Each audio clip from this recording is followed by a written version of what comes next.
The Simpsons. On the small screen for now. Wow. Yeah, the small Okay. screen, because when we do eventually do talk about it, you know that we're gonna have to like do it again. But yeah, welcome to the Simpsons review. And yeah, this is going to be a very interesting one because the Simpsons has been one of those cartoons that's been going on for years and years until now. I mean, we'll still is to this day, man. Like I don't know about now, but still to this day. Yep, and yeah, especially with that new episode, May the 12th. But yeah, we'll get to episodes later. Yeah. First off, we'll get to introduction. So, Fresh, how did you get first introduced to The Simpsons? Well, yes. I know that I said in the past the usual way how I got introduced to it, but yes, even before, like, I have like known them way long ago before Burger King did change everything for that, because it was around the time of the Simpsons movie where they were like promoting, of course, the promos, the trailers, but it was with Burger King. Is how I really got to love Simpsons all the more, and I thank Burger King for that as well. And well, it was one of those rare shows that I eventually did get to watch in much more as a little bit of a comfort whenever I'm doing work or anything like that. I did give it a go, and it was pleasant. And I would say, out of all like the other like adult cartoons, this was had to be the Tom and Jerry slash Looney Tunes of adult cartoons, because at first it might seem like very tame, but much of the violence comes from that of Scratch and Itchy and Scratchy, which is ironic because they're a Tom and Jerry parody, but and also the Treehouse of Horrors stories, and it still remains powerful to this day. Exactly. Mostly. For me, similar story to Fresh. Before watching any of the episodes, it was due to the fact of watching the Butterfinger commercials, the Burger King commercials, just anything they were promoting at the time. And yeah, there's a day where me and my family, we were stopping at a gas station or somewhat, and we saw the Simpsons movie, and we picked it out. It was like the last one there, so we were lucky. And watching the movie and then watching episodes later on, shown to prove, like, yeah, The Simpsons is way better than any adult cartoon here and there. And this is just my opinion. It's more better than a Family Guy. Well, yeah. Right. I was gonna give away the family part, but no. I'll just say that for the character section. But you are correct. Yeah. And Masterman, how'd you get introduced to The Simpsons? When I was little, like, I saw my dad watching Fox, and I saw that he watches The Simpsons, and then after watching a bit of The Simpsons when I was little, I even watched The Simpsons Treehouse of Horror as well. That's awesome. Yep. And one thing that I truly love about The Simpsons is, in every episode they show, in every episode, each season, they would usually show references from any movie or show or game. Dude, that's what every other show does. Like, you mean like with the couch gags or something? Is that what you mean? Well, that too. But in some of the episodes, I see lots of good references they have. Well, yeah. He was trying to put that out earlier because yes, other cartoons do that, depending on how they use them or not. But with The Simpsons, I do accept it as top one. Like, I tied a little bit with American Dad, but with The Simpsons, while watching the episodes as a kid and now, especially when I was a kid, as you're watching these episodes, you learn more of the history of, The Simpsons, especially some surprising facts about the Simpsons family, or just any character for that matter. And yes, to just start things off, speaking of facts, before and to even know that The Simpsons is actually a spin-off. It was actually a spin-off of the Tracy Ullman show, because they would usually show shorts where the Simpsons made their first appearance. And well, yeah, that's where they actually start out with. Things were just really different back then. It was just developing up until they got their own official show in 1989, and they've been running ever since. Let's all have some chocolate milkshakes, why don't we? Yeah. Right. Yes. We'll get to that eventually. But yeah, with the history part, even though we're not getting to the cast now, but I would like to talk about the certain characters, especially the Simpsons family themselves. With Homer, is developing because people are debating or not if Homer is a good dad or a bad dad. In my opinion, because Homer does do slip ups here and there, but he's actually a better father than Peter Griffin is. Well, despite taking parenting a little bit too far when it comes to punishing, especially with Bart, but yeah, it can just flip flop about what you just said, but at least Homer does really love all of his kids. Yeah. And when Bart makes him upset, he of course goes, as always, "Why, you little," and then strangles him. Yeah, but of course from last year they had to cut that out because regardless, 2023 was oh, but we can't add violence anymore to cartoons, because the new line apparently, but that was comedy back in the day, though it's a little bit hurtful, but still it was kind of funny in a way, but this is a gag, it was a gag, one of their best ones. Yep. But this is why I wanted to go deep into history, because I actually like when I go to history with The Simpsons, because you learn so much, especially with Homer, because learning about his childhood and everything else, because learning that he was only with his father and before his mom disappeared because of the FBI or just the government in general, his parents would just fight and everything.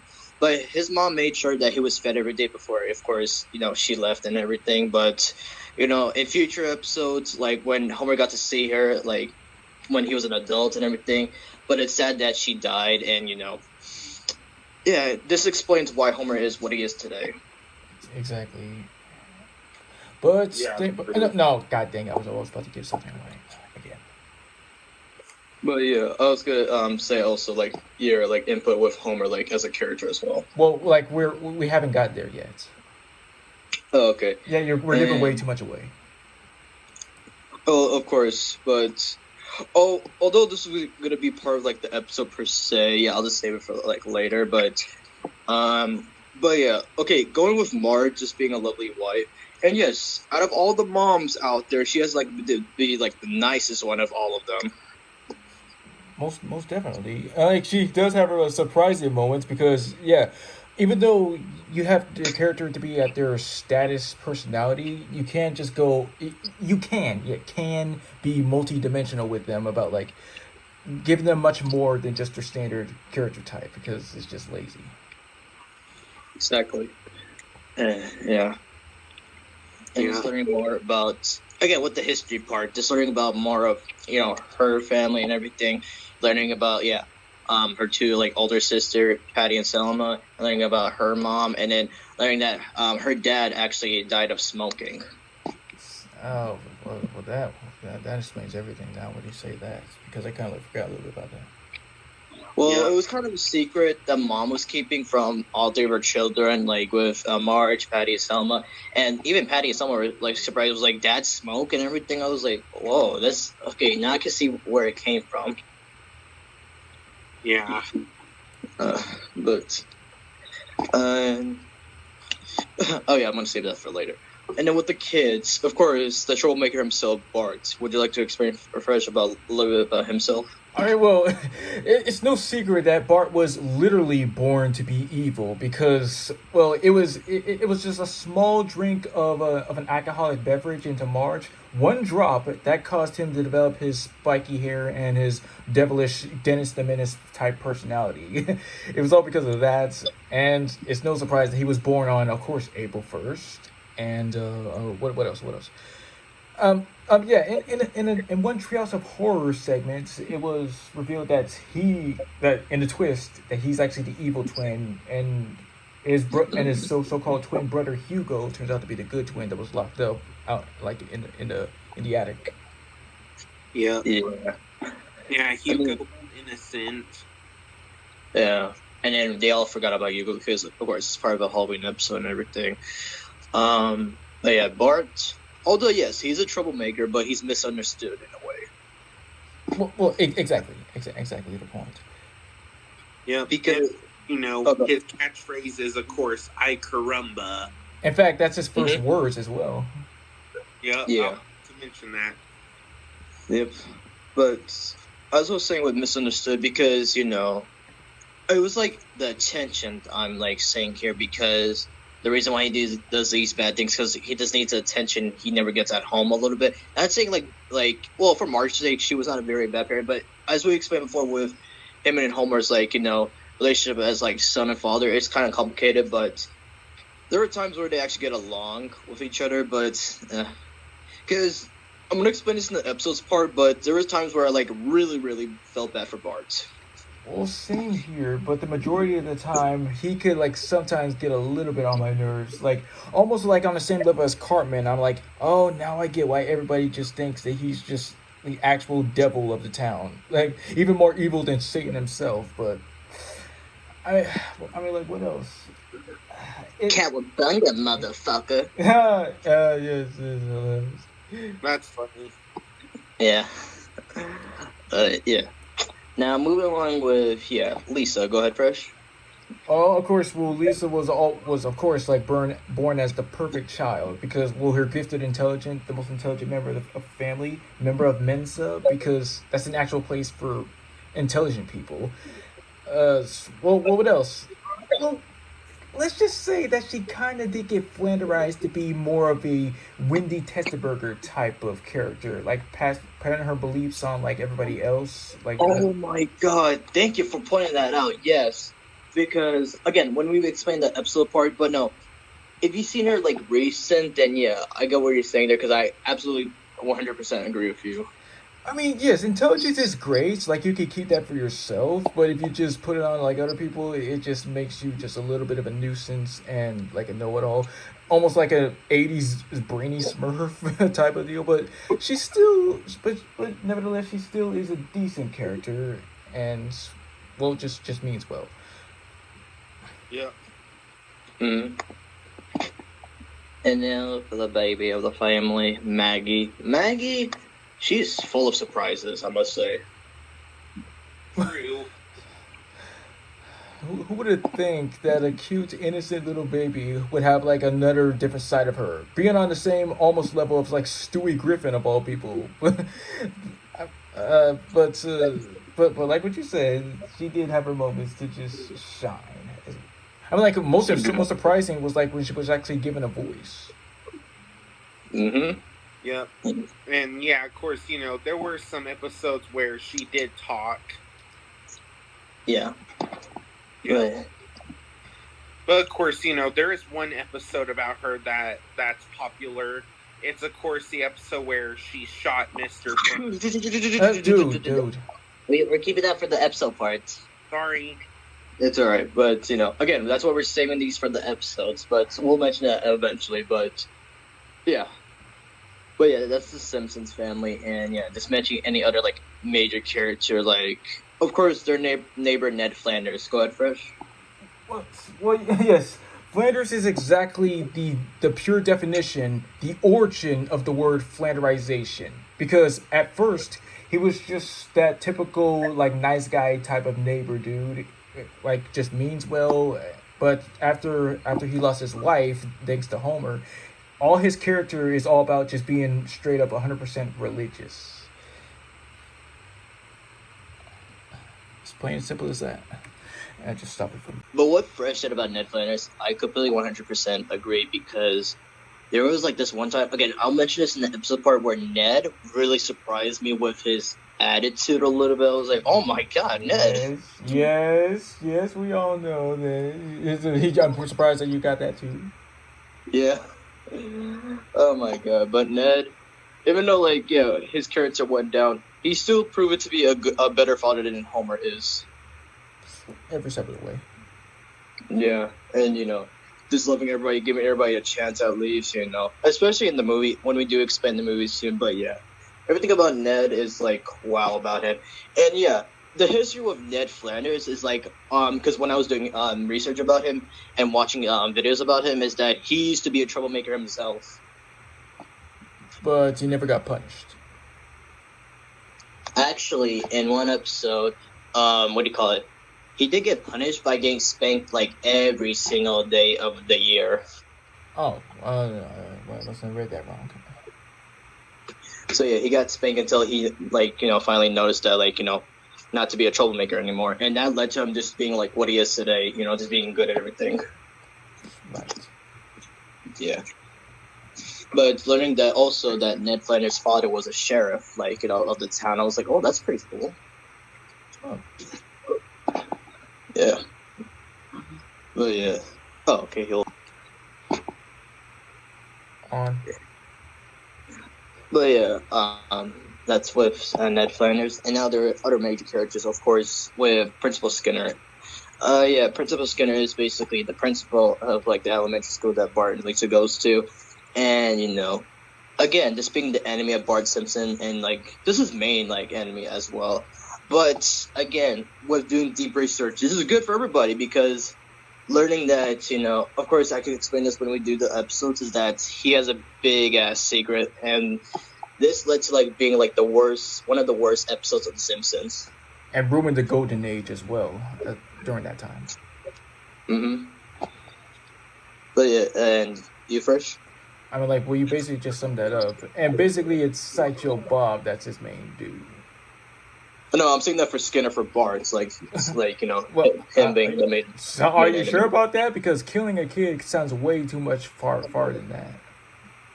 No, I'm not saying Bart's main enemy is Skinner. I'm saying Skinner's main enemy is Bart. Oh, all right, yeah, it's a busy bird, topsy turvy. All right.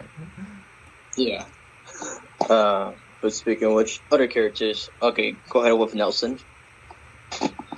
Well, yeah, Stone as your typical bully type of character, but you kind of explain the reason why he's like that. It's because his father turned had some kind of facial disease after eating bad chocolates, and his mom is an alcoholic prostitute. So actually, fresh.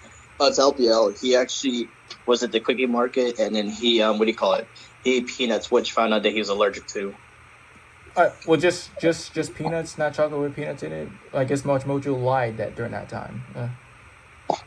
Again, I can't really believe everything Mojo says, but yeah, after because Nelson believed that his father would never come back, but of course, putting this aside with the other episodes, Bart eventually helps him find his dad and everything, but again, it was just for that one episode. That's it. But, however, he did have his moments to actually just become a bit of a frenemy to Bart and sometimes Milhouse and the other kids at times. That was pretty decent. Yep. Yeah. And speaking of friends, Milhouse, the punch bag, displaying the laughing joke of The Simpsons, he can't catch a break at all. And also what was more interesting about his history is because he was featured in the Butterfinger commercials as somebody to actually talk to Bart, but then actually made him a character in the series. That is correct, yeah, because without those Butterfinger commercials, Milhouse would have never been a character. Yeah, true. Mm-hmm. Let's see here, any other... Oh yeah, you did mention him earlier for Sideshow Bob, go ahead. Oh yeah, he did start out as an assistant to Krusty the Clown, but after putting up with all his abuse, he framed him for a crime that he didn't commit. But he was sought out by Bart, and well, ever since then, he's been trying to just end his life no matter what. Yep, and that is why Sideshow Bob is an assassin. Oh, Bart. That is if he ever killed anybody, but that's attempted murder, so he didn't really kind of kill anyone. I think he's just more of an evil genius, but I don't know what he does. Yeah. And yeah, speaking of which, because you mentioned him earlier, Krusty the Clown, go ahead first. Well, yeah, interesting history from a certain somebody that he did start out as a parody of an actual clown in real life called Rusty Nails, and he's just the star of a kids show and just enjoys what he does, but it's actually just alcoholic and just has a little bit of a rough history, especially having to know that he has a long lost daughter. That was wow. Yeah. Mm-hmm. And like about his child, remembering because he is Jewish, and his whole life he wanted to like practice to be a clown, but when he showed it one time and his father found out that was him, he hasn't talked to his father since. But again, the episode I will be mentioning later is like Bart helps him find his dad and everything, by phone call at first, but got awkward, but finally, seeing his dad. But sadly, Krusty's dad died in a future episode. Oh yes, I do remember that. It was not good at all. That was terrible. And also another thing too, he was originally supposed to be Homer's secret identity since they kind of like almost look alike. Because if you see him without makeup, he looks exactly like Homer. It's mind-boggling. I did read about that, and that would have been a cool like way to like be like, oh my god, my dad's a clown and everything. That would have been so cool. But with scrapped ideas, sometimes it could go good, sometimes it could go bad. In this occasion, it goes good because letting both characters have their own kind of way. Yeah, and of course, with Krusty the Clown, like he kind of does a parody of McDonald's because of course he's got his own fast food place. Mm-hmm. Yeah, because Ronald is the mascot of McDonald's and Krusty's the mascot of his fast food place. Mm-hmm. And speaking of which, going with Homer's close friends at Moe's Tavern. Yes, with first Moe himself, just being the bartender himself, this like it's always funny, especially one of my favorite compilations from him, this getting prank phone calls from Bart. Yes, yes, so much more. So many classic and clever ways to just outsmart him. And just he should know by now to just say, oh, wait a second, this is a prank phone call. Oh man. But yeah. Also, again, with history, this is a good point because learning that his father owned a mattress store and everything, and Moe actually has a brother and a sister, if you didn't know. Oh, well, now that you say that part, no, wait, I'm not gonna give that away. It's about what certain somebody else from a different Fox show said, a dark joke. But yeah. No, wait, Fresh. That joke, I know what you're talking about. That came like way before it revealing that Moe had like a brother and sister.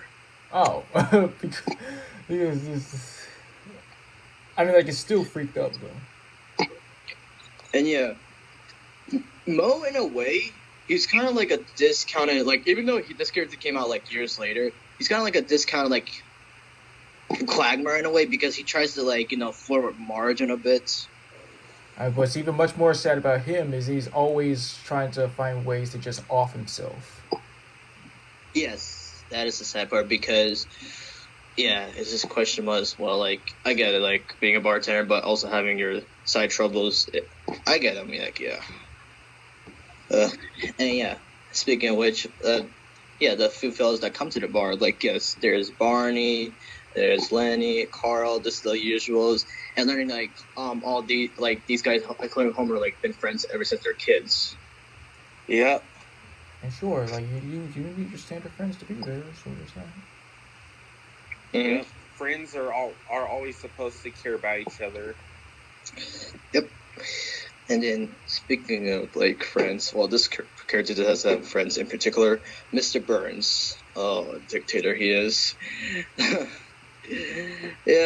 Mr. Burns is an interesting character, especially, like, being Homer's boss and everything, but, again, just being a dick overall. And then with his assistant, Smithers. Yeah, that's another thing with Smithers, because we all know that he's gay and everything, but, learning about his sad childhood, basically, because learning that Smithers' father actually worked for Mr. Burns, and then due to, like, irradiation or, like, a malfunction, that he sadly died. I can see why. And then, like, when Mr. Burns was witnessing this, and, like, when the body actually, perished and everything, because they actually found the body years later, but baby Smithers legit grabbed on, like, the finger of, like, Mr. Burns and said, "Sir?" as a baby. I'm like, wow. Oh. Because it's a tradition, because the last thing he ever said, like, Smithers' father ever said to, like, Mr. Burns was like, "Sir something," and then I guess that's where Smithers got his, like, first word was "sir." Oh my god. So everything that his father did, and then what Smithers, guess he had to own enough for Mr. Burns to take care of you over these years. Probably. Yeah. Yeah. A little bit of a challenging one, but still one of the good characters. Fat Tony. Would you like to talk about him, Fresh? Oh, it was just your basic standard, classic, stereotypical mob boss. Like, there's not really all that much. I mean, but he was one of the many few characters to actually permanently die because I was like, holy shoot, this show was even much more realistic than I ever imagined. Yep. Because of course the Fat Tony you see nowadays, that's not even Fat Tony. That's Fat Tony's cousin. These twists and turns, I swear to God. Mm-hmm. Let's see. Of course. Who else? Okay, yeah, we mentioned them before. What about Mole Man? Hans Mole Man. I mean, just other than being a supportive character here and there, he just shows up out of nowhere. But learning years ago that he used to be the mayor of Springfield, if you know that. Well, not until now. I'm like, he's just basically there to act as the Wile E. Coyote because his abuse is meant to be for our, of course, entertainment. Mm-hmm. Yeah. He walks down the street. He falls in the hole man. Everyone knows Hans Mole Man. Mm-hmm. Okay, let's see. Chief Problem. Would you like to talk about him, Fresh? Yes, just your standard cop who thinks that he's got the job down, but he's just nothing more than just a fat, lazy, incompetent fool. And it's actually just the two, Lou and Eddie. Yeah, is that right? Yeah. Yes. Yes, they're actually competent ones, the smarter cops, in order to just get the job done. Mm-hmm. Oh man, but what was I gonna say? What Chief Oda? Oh yeah, before actually getting introduced to this character, because when I was picking this up years ago, I was like, Chief Oda reminds me of the donut cup from Maze World Gumball. Yes, thanks for that. Yeah. Similar voice, just a similar personality and everything. It was like, wow, that's a good comparison. And speaking of which, with his son Ralph, Jesus, this kid is like something else. You better believe it. And we all thought Homer was supposed to be the village idiot. I love you because you kill people. Mommy, can you help me open my milk? You call you the teacher, mommy. Hi, Lisa. Hi, Super Nintendo Chalmers. The freak you call me? Help! She's judging my special area. Oh my god, it reminds me of a video from Next to Ken. It was like times where Ralph Wilkham was like your spirit animal. I remember this one where he did like the longest freaking swear word ever, and that was shock me beyond belief. Yeah. But yeah, there was an episode I actually felt bad for Ralph because again, I won't mention it, but it just had to involve him and Lisa, and just afterwards, it's like, wow, you just had to crush it for him. However, yes, during that no. God damn it. What were you gonna originally say? No, I'm still just gonna save it when we do get to there, because that's one of the more surprising moments from him. Mm-hmm. Let's see here.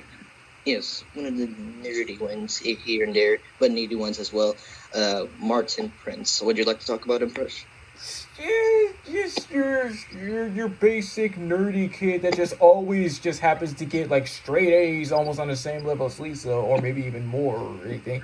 Because almost everything that he does is no wonder he's such a target for the bullies, man. Just Mr. Perfect.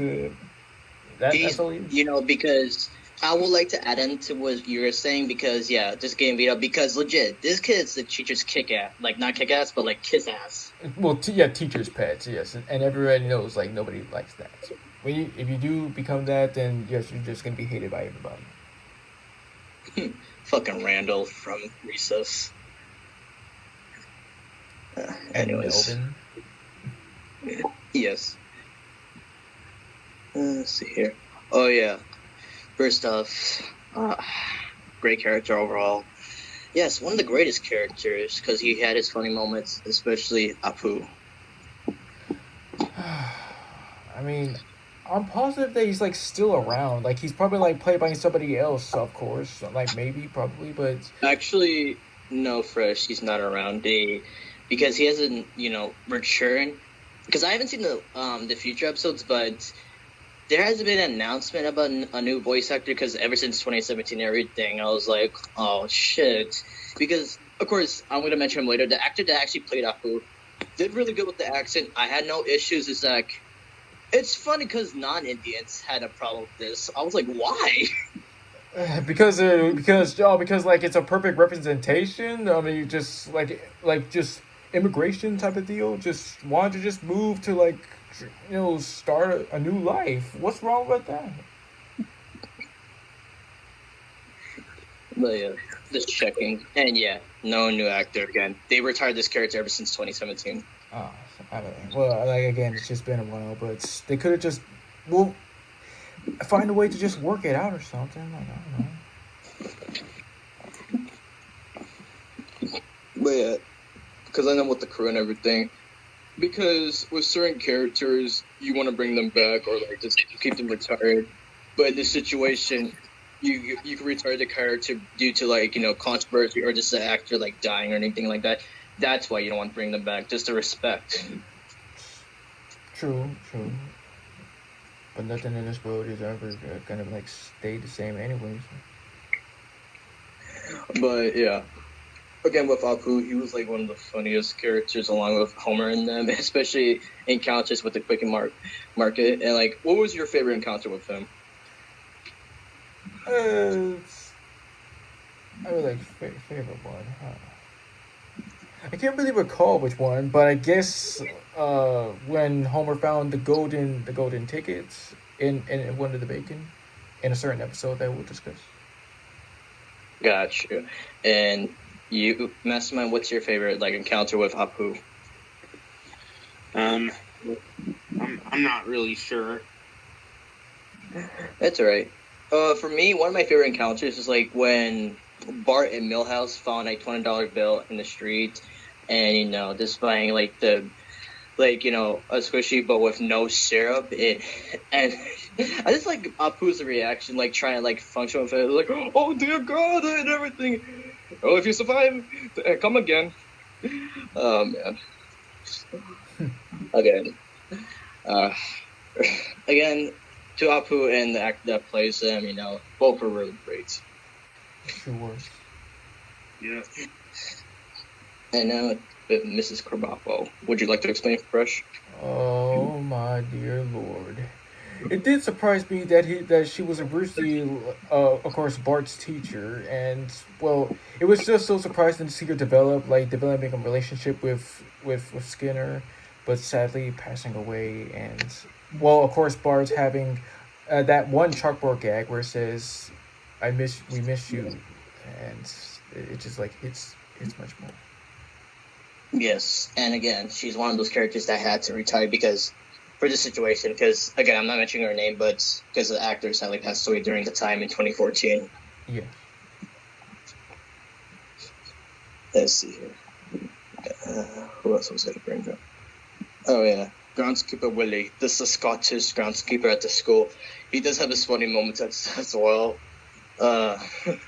There was this one time I liked where he was defending Uter, the German kid, because people were picking on him. He was like, you want to make fun of people with accents and not part of this country? And Principal Skinner comes out of nowhere. He's like, Willie, try to find somebody your own size. All right. Well, what's your favorite moment with Willie? Anytime he's with the Simpson kids. Awesome. And you, Mastermind? Huh. My favorite times with Willie was like sometimes he tries to do something serious, but it's all funny sometimes. Fair enough, yeah. Next up, yes, comic book guy. Go ahead, Fresh. He's there to act as, oh, look at me, I think I'm better than everybody. Everybody sucks. Everybody is stupid except for me. Yeah. Yep. Worst review ever. Worst chicken fight ever. Yep.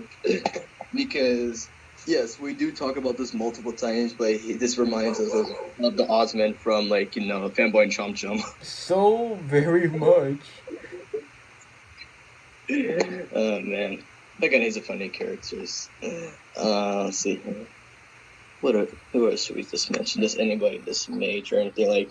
Oh yeah, the bus driver, Otto, man, like Otto, very chill dude, but never trust this guy to drive the bus regardless. I mean, sure, he can have his moments where he's just not really like all that focused, but still, nevertheless, he's still just a cool guy at the end of the day. Yeah, it's just a very cool dude to Bart and just anybody else for that matter.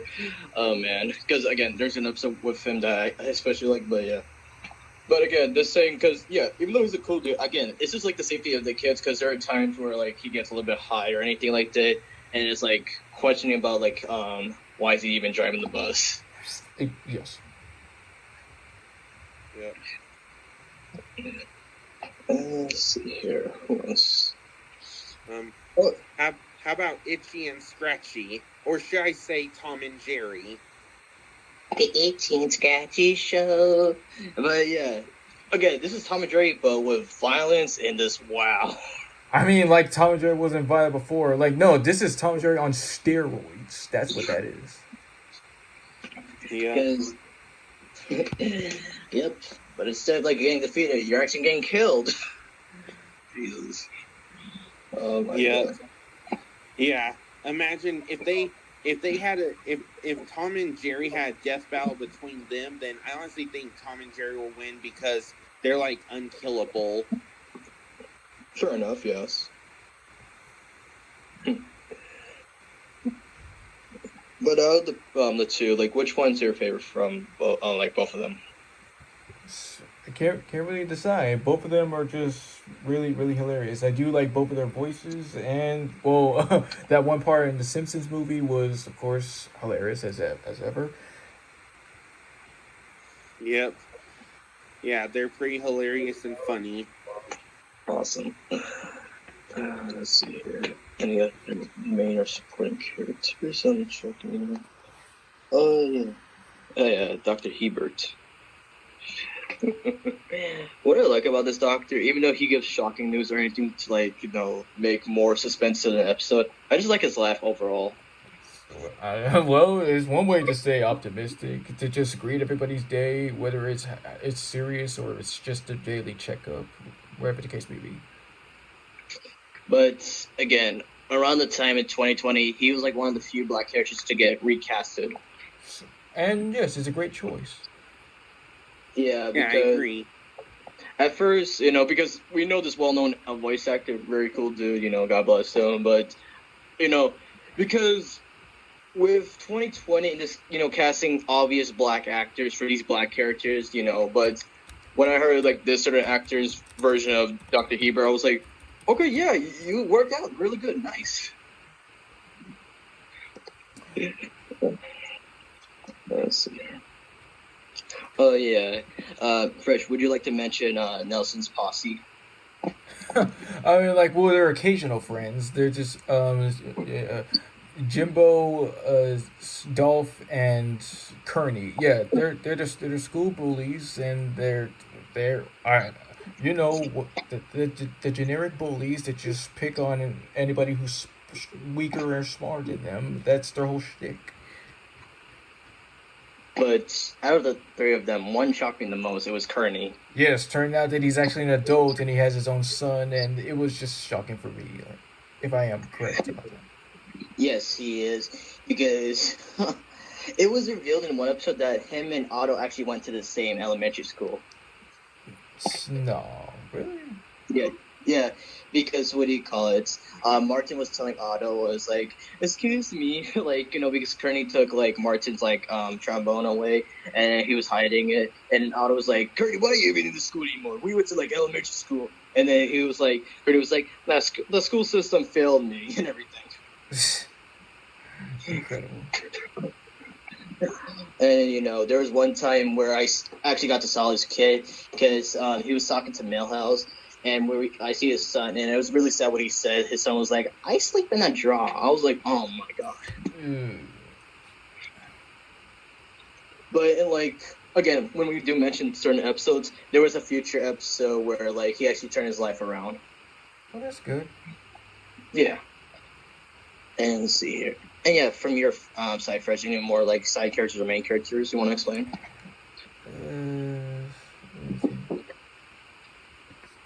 To answer your question, yeah, there is one more character, but I'm actually saving him for an episode. It's really, really important. All right, got you.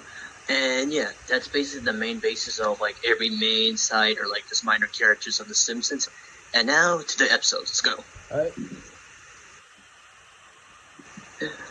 All right. Now, the great world of Springfield brings us wonderful episodes, bad episodes, mysterious episodes, but shocking episodes. And Fresh, why don't you tell us one of them? All right, my very first one was Simple Simpson.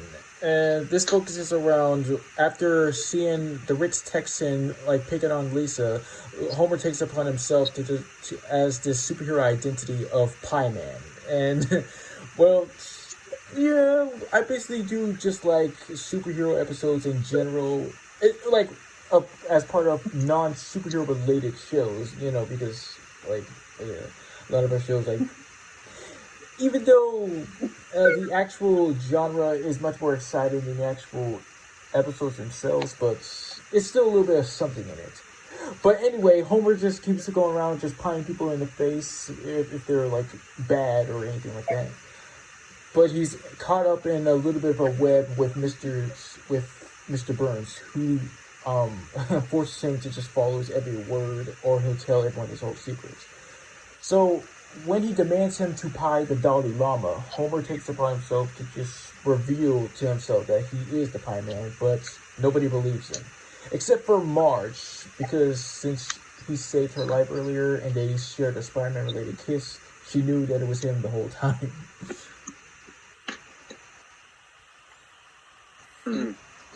That was good.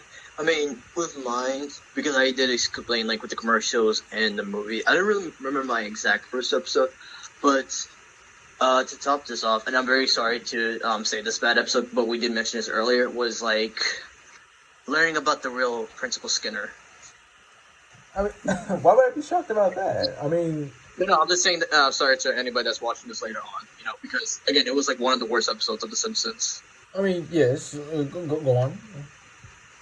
Because, yeah, I don't know what this random guy was claiming that he's the real Seymour Skinner, and then everybody was, like, asking the supposed Seymour was like, is this true? And it's like, yeah, because we're feeling these two guys were actually in war together.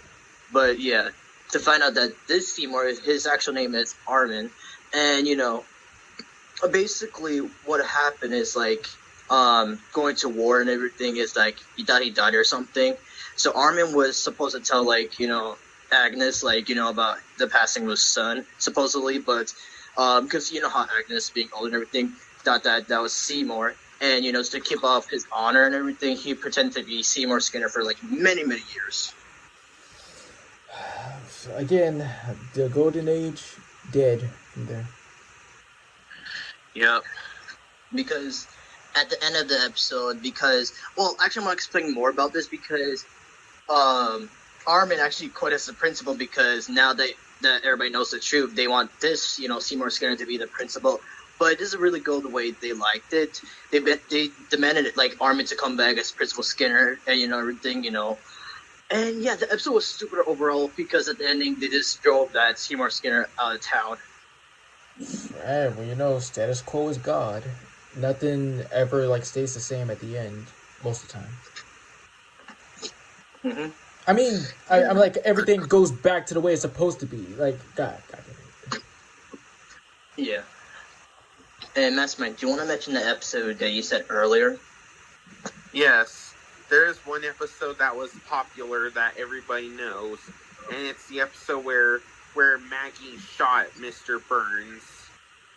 Yeah, but let's go back to history with this because learning the shocking news about Mr. Burns getting shot and getting the DNA out of the gun and always going to Simpson, so everybody assumed it was Homer Simpson that shot him. And heck, I was wondering that too, because when I saw the freaking episode title, I was like, it was one of those titles that made me go, oh my god, is somebody dead? Like similar to South Park, The Death of Eric Cartman. I actually believed that was going to be the end, but it was just him being stupid. But yeah, every time they would ask, Mr. Burns, who shot you, he would just say, Homer Simpson, and everything. Yeah, that was not good for Homer. But sure, more context of actual proof of Maggie shooting Mr. Burns, I was like, damn, because it was accidental because Mr. Burns has his gun, but he dropped it and Maggie just picked it up and bam, that's what happened. Didn't he also try to steal candy from her, if I remember correctly? I'm trying to remember that too, yeah, because I've seen this episode once, but saw the clips here. Mastermind, do you remember what happened to that scene? Not really. But I think there was candy involved. I don't remember, but I remember that scene exactly happening. But yeah. Oh, again, that was a very shocking episode to find out that it was not actually Homer, it was just Maggie. Yeah. But the best part for me in that episode was when Homer was reading that note and he was like, kids, would you step outside for a second? And like, oh, dear Lord, that's the loudest profanity I've ever heard. Yeah. Oh my god, it was pretty good. Yeah. Well, yeah, of course, another good episode, I know a lot of people, I know that Fox has been talking about this back in 2015, but, of course, they've been talking about the episode where, of course, The Simpsons and Family Guy have a crossover now. Because, yes, now we're going to do this, because for years, it was this, Family Guy and the Simpsons hating each other but putting their differences aside because of this one, crossover thing, which proved to be one of the best crossovers of all time in cartoon history. Yep, of course, and of course, especially, the part where, now Homer and Peter have a chicken fight. Yeah. No, but, when I first saw that as a kid, I was like, yo, this is epic! Yep. But to be fair, while it is a good crossover, and I might even say just decent or okay, but it just focused way too much on Homer and Peter, which is fine, but it should have been much more equal focus on the other characters as well, collaborating with each other. I mean, to be fair, yes, I get what you're saying because, I mean, there were parts where Meg and Lisa had their moments here and there, but that was only a little bit of time. And See? then, of course, there was, there was Chris and Brian just trying to find Santa's little helper. Again, that was little time. And it would have been cool to see Marge and Lois get along more into this crossover as well. Yep. Oh yeah, and of course Stewie and Bart were getting along well. Well, up until how because- Bart is disgusted about how Stewie is much more evil than him. Because, even though I may be a bad boy, but I'm not that bad. Come on, man. Yeah, especially opening the garage, revealing that he had all his enemies, and just the fun of it. Even though I know Apu is not your enemy, it'd be funny because I took Apu. Yes, Yeah. It's a good joke. Yeah. Oh yeah, and of course, in the Simpsons and Family Guy crossover, while Peter and Homer were fighting, we of course go to the aliens, and Roger from American Dad is with the aliens from the Simpsons, because they're all aliens. Yeah. Oh my god, that was pretty cool. But I especially like the court scene where they put the Simpsons character or Family Guy character next to each other to get the reference of how this character is very similar to another. And if you take a really good long if you took a good look, you can see at the end of the very end of the corner or something like that, you can see cartoon cameos of Seth MacFarlane and Matt Groening themselves. I did see that, yeah. and it was so cool just having Candice because doing this crossover and everything. I was like, this is pretty cool, yeah. But now, as I'm thinking about it, with this crossover, what if it took a different shirt and it was like them visiting Peter and his family and searching for their town and everything, explore more of their characters. What if it was kind of like that, like the butterfly effect in a way? Okay, I think that wouldn't that exactly be the same repeated plot again? That's just kind of like a little bit lazy. No, but I was just saying, what if that happened instead at the time? I mean, to be honest, it might turn out exactly the same. Okay, yes, fair enough. Yeah, but again, it was a good crossover. Yeah. Yeah, it actually came out in 2014, not 15, actually. Got you. But yeah. Mm-hmm. Yeah.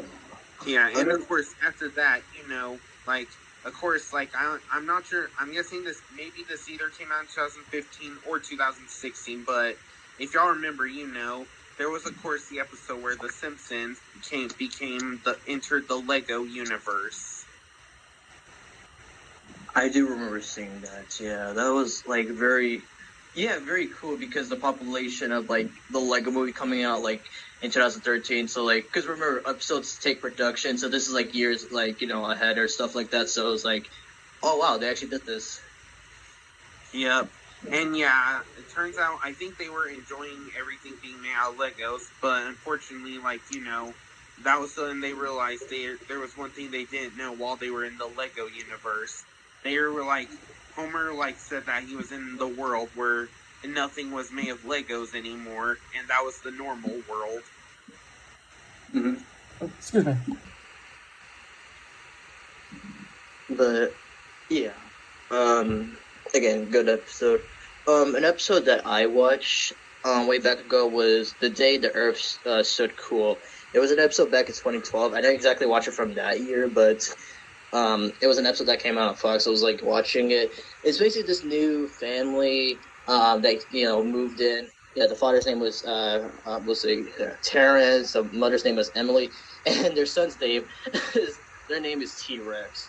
And basically, T-Rex and Bart, they get along for a while until they're invited to T-Rex's party, basically his birthday party, and the other kids, along with T-Rex, was talking shit about Homer, and it's one of the few times Bart was stepping in and was don't make fun of my dad and everything, and this caused them to fight and everything, and because while this is happening, because Homer and Terrence, they're getting along like cool dudes, because Homer thinks Terrence is a very really cool dude, and he actually preferred him at for Ned Flanders and everything, but after that fight happened, Terrence and Homer, especially Terrence didn't want to be friends with them anymore.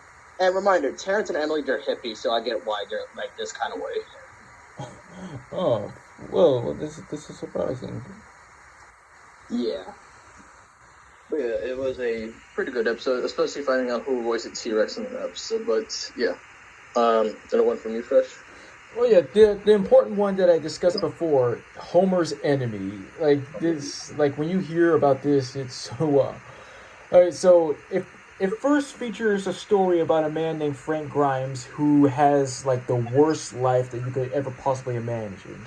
He was left behind by his parents as a child. He was forced to just work jobs as a delivery boy, delivering gifts to other fortunate children.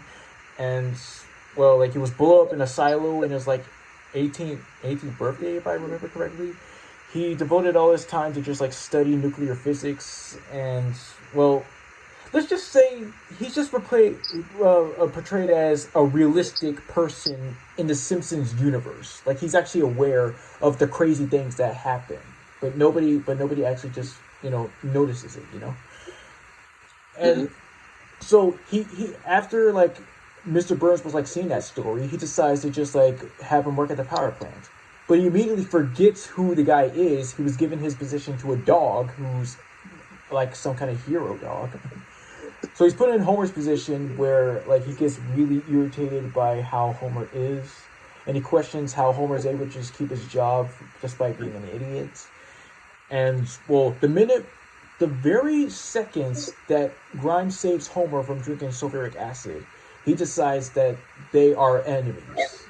And like he gets even much more hatred of Homer after seeing how much he has become way more successful by doing absolutely nothing, while Grimes had to just work really hard, like anybody else would be.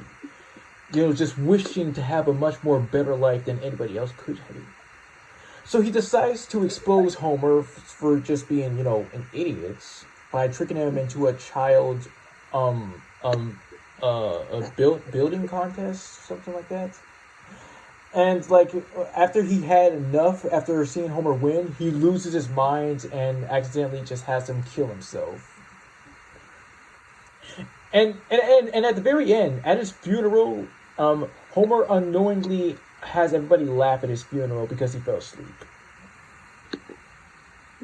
Wow. This I mean, I know Frank as a character because I remember seeing one clip of like they're all in in the break room basically, and he was questioning how anybody could look up to him, anything like that, and he was questioning Lenny and Carl about this, and he was just used to it. And I was, yeah, I get Frank just being angry and everything, but this in a whole was wow, especially this person hating Homer the most. Well, you see, if you see the review from critics like Gem Reviews, because he was an awesome guy, he knew his stuff, he was really cool. Because the last I heard, he was working with Phantom Strider, but he was making really great points. I can see, yeah, but well, all right. Another episode I want to bring up is, if you ever heard it, the Mook, the Shep, and the wife and her mother. I mean, Homer. I'm sorry. It's supposed to be a Sopranos parody episode. You ever heard of the Sopranos? Yeah, my dad, he watched that show, and I believe that he did meet James Gandolfini. He did? Yeah, it was one of these pictures where he was still in the army, I believe. It was one in the man cave, and well, the only times that I got to know the dude was from the movie of Where the Wild Things Are. Oh, I remember that movie. I remember people saying that was their childhood, and everybody saying they got trauma because of all how the creatures look. Oh, come on. Personally, I saw clips and the movie, the poster overall. I'm wow, how did they do this? But yeah, James, I gotta say he was a very good actor for The Sopranos, and just anything he was in, because I know he sadly passed away in 2013. Yes. Heck, I didn't even it. I actually thought he was still alive, but wow, that's just still learning about that is very sad. Mm-hmm. Yeah. So going back, as I said, this was The Sopranos parody episode, because this is the first episode we get introduced to Fat Tony's son, Michael. All right. And so what's his deal? Hold on, BRB for a second. So yeah. So before I get into Michael's situation, so this episode starts out with Otto just driving the kids to school, but as usual, Laura's making a ruckus and everything. And as soon as they come to the school, no.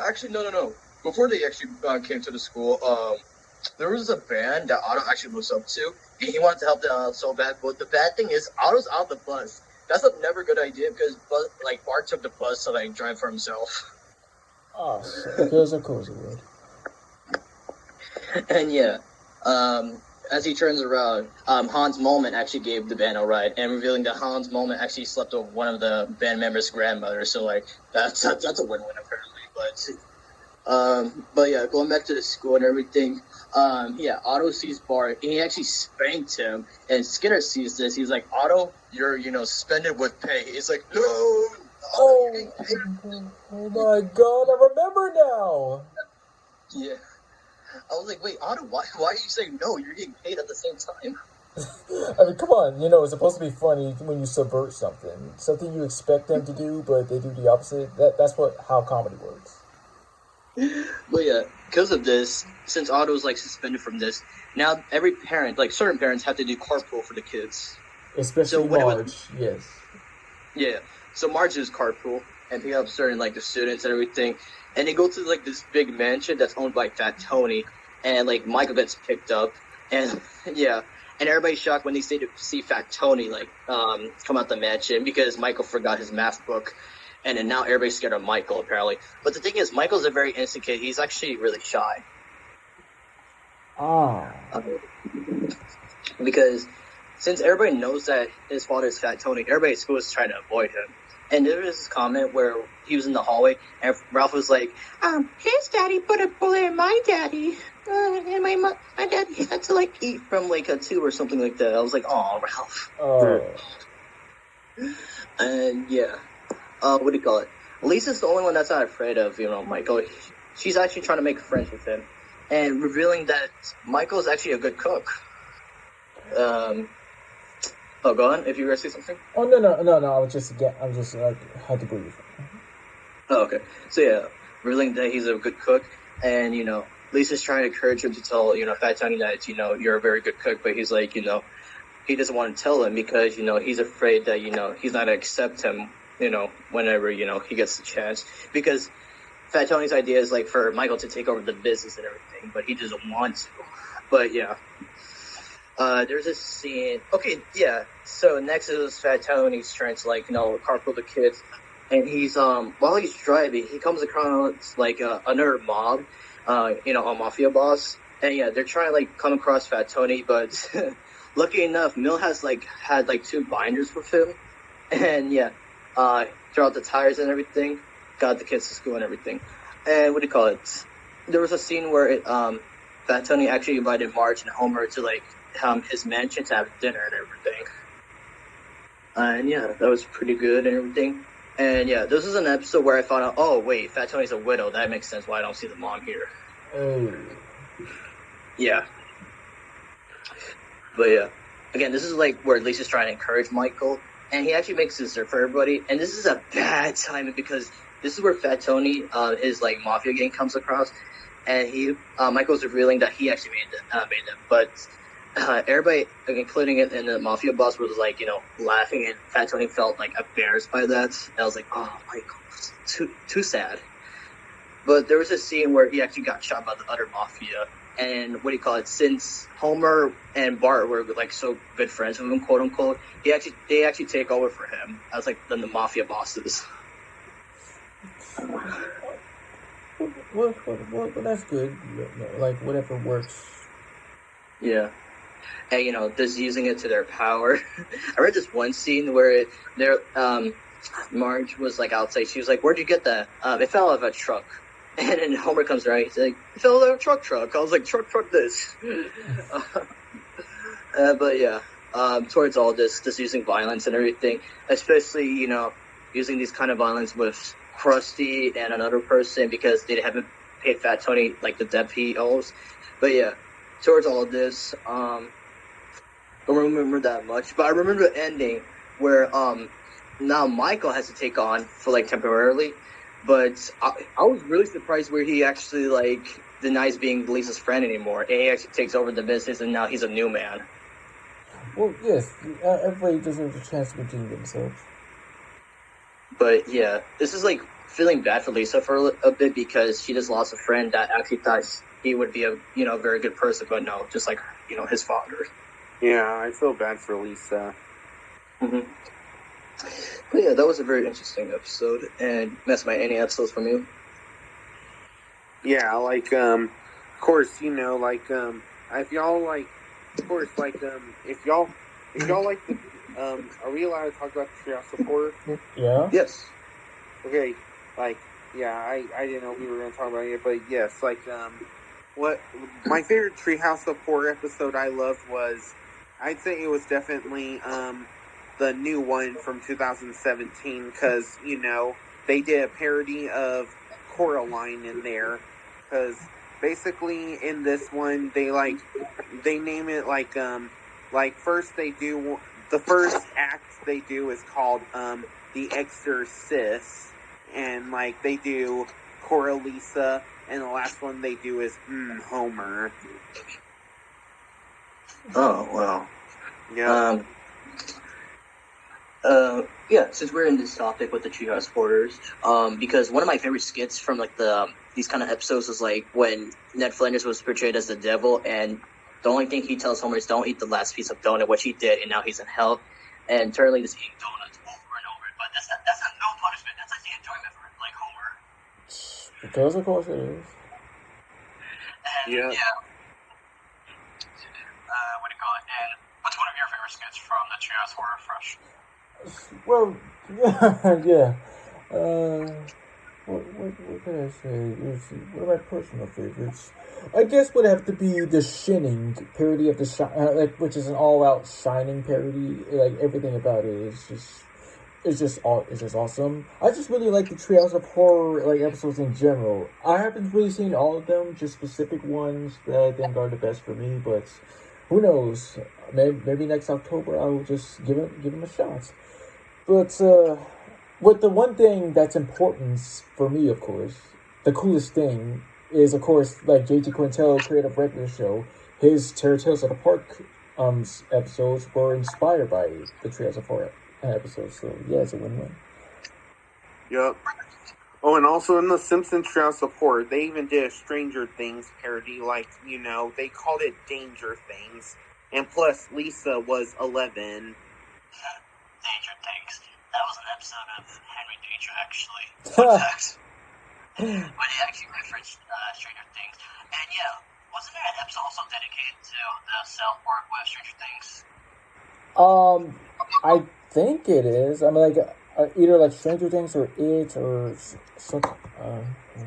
Well, whatever it was. Yeah.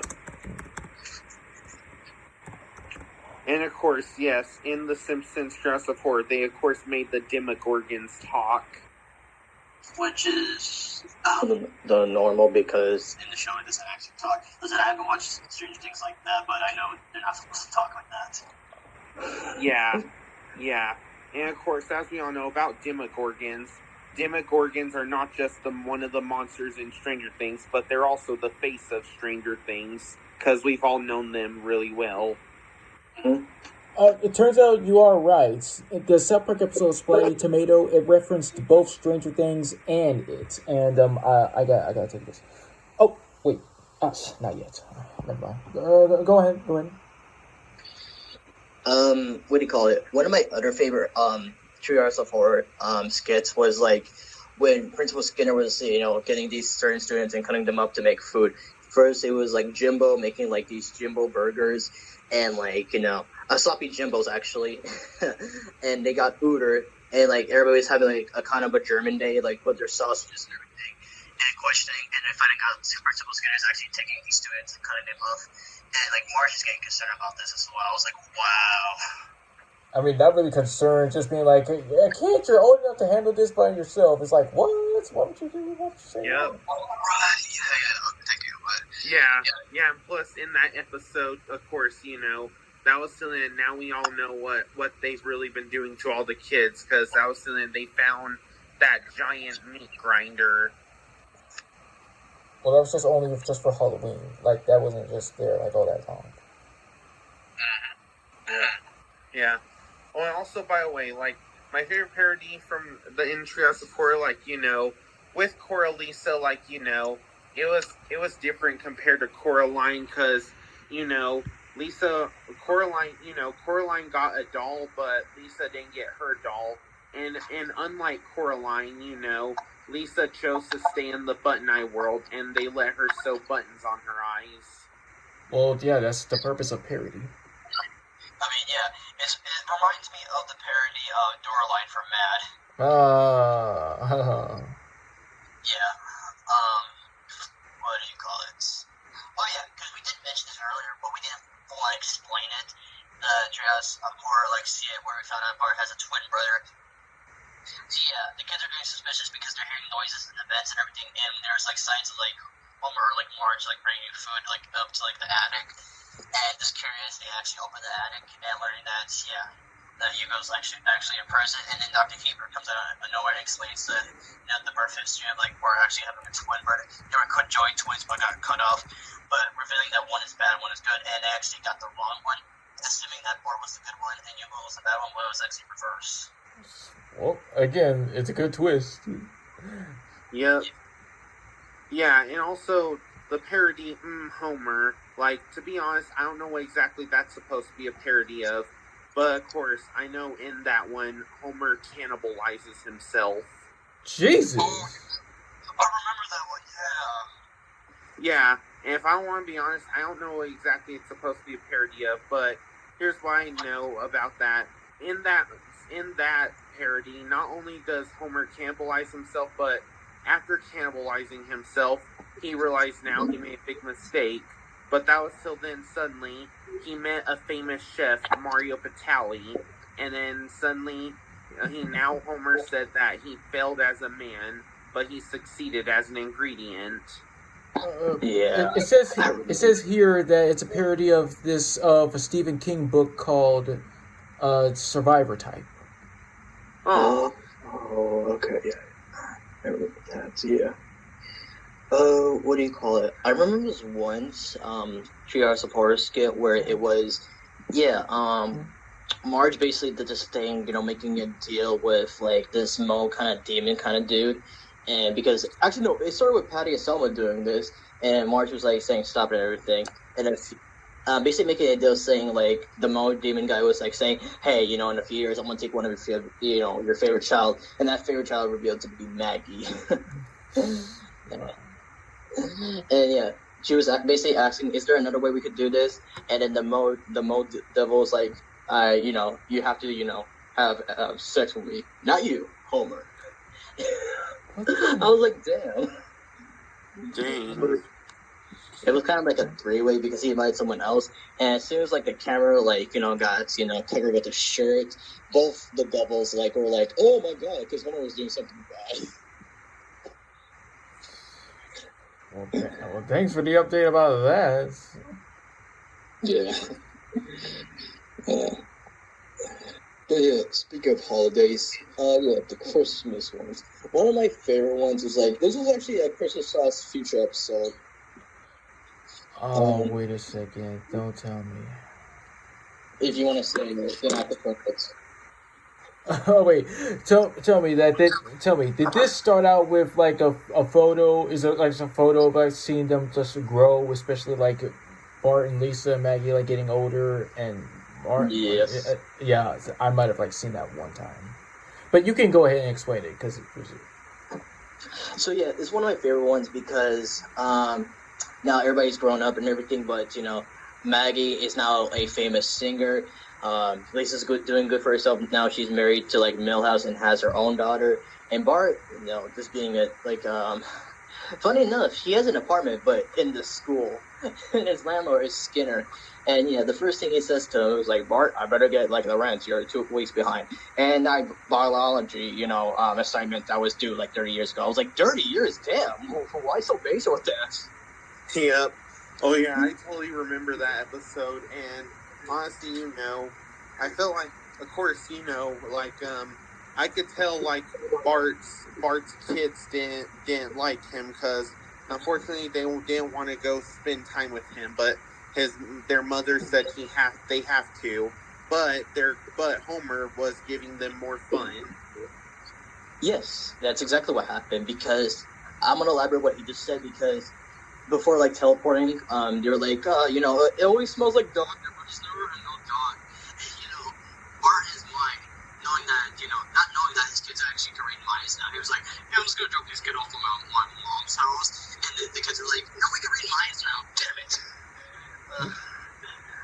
Shit, that was pretty good. Well, while this is happening, Maggie is pregnant at the time, and we don't know who the father is, sadly. But yeah.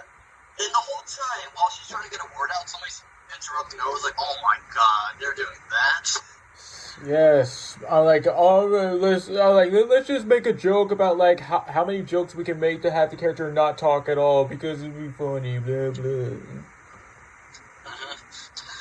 Yeah. Yeah, and of course, Homer takes the kids to a place where people are frozen in pods, and they find the grandpa, and Homer introduces the grandpa to his great grandkids. It was like, Dad, this is your great grandchildren. What's so great about them? Yeah. But before they actually went to like the funeral home where this shows plots of like previous Simpsons characters, they actually went to the future Quickie-Mart. Was revealed that all of Apu's kids actually worked there, and they're having a gunfight with Snake, who's now in a robot suit. Wow. But while this is happening, because while spending time with Homer, Bart's just trying to make it right for himself. There was a time where he's driving his car. He actually met future Ralph. Now he's a cop after his father, and learned there's actually multiple clones of Ralph. So whenever a Ralph clone dies, another one shows up. Yeah. And then speaking of cars, and transportation, because Maggie was supposed to go home for Christmas. The guy at the airport was like, "Oh no, you can't, tell her while pregnant and messes up the baby," and they had to go back to like classic, airplane and everything else. And that was chaotic, especially the taxi driver, and revealing that Kearney is actually the taxi driver, and saying, "Oh, I think I remember you. I went to like elementary school with your brother." Again, as she was trying to say a word, the contractions were like hurting her, so like right away he just drove to the hospital. But again, while this is happening, Bart and Lisa, they're in like the treehouse having a few beers, is like explaining how they're doing that with their children. Because Lisa, on the other hand, because she's just trying to spend time with her daughter and just want to know what she does in her spare time. Because in the future, apparently, with your laptops, you can just plug in your neck to go into the internet. And so that's what Lisa does. She's trying to go to the internet and find her daughter, and learning that she actually takes smarts after her mother. Wow. Yeah. So that's what happened. And then with Bart trying to explain to his kids, not being the best father, but wants to make the best for him. But before he actually gives his talk, because they were setting up the Christmas tree earlier, it was revealed that Bart's ex-wife was actually married again. To somebody else? Wow. Mm-hmm.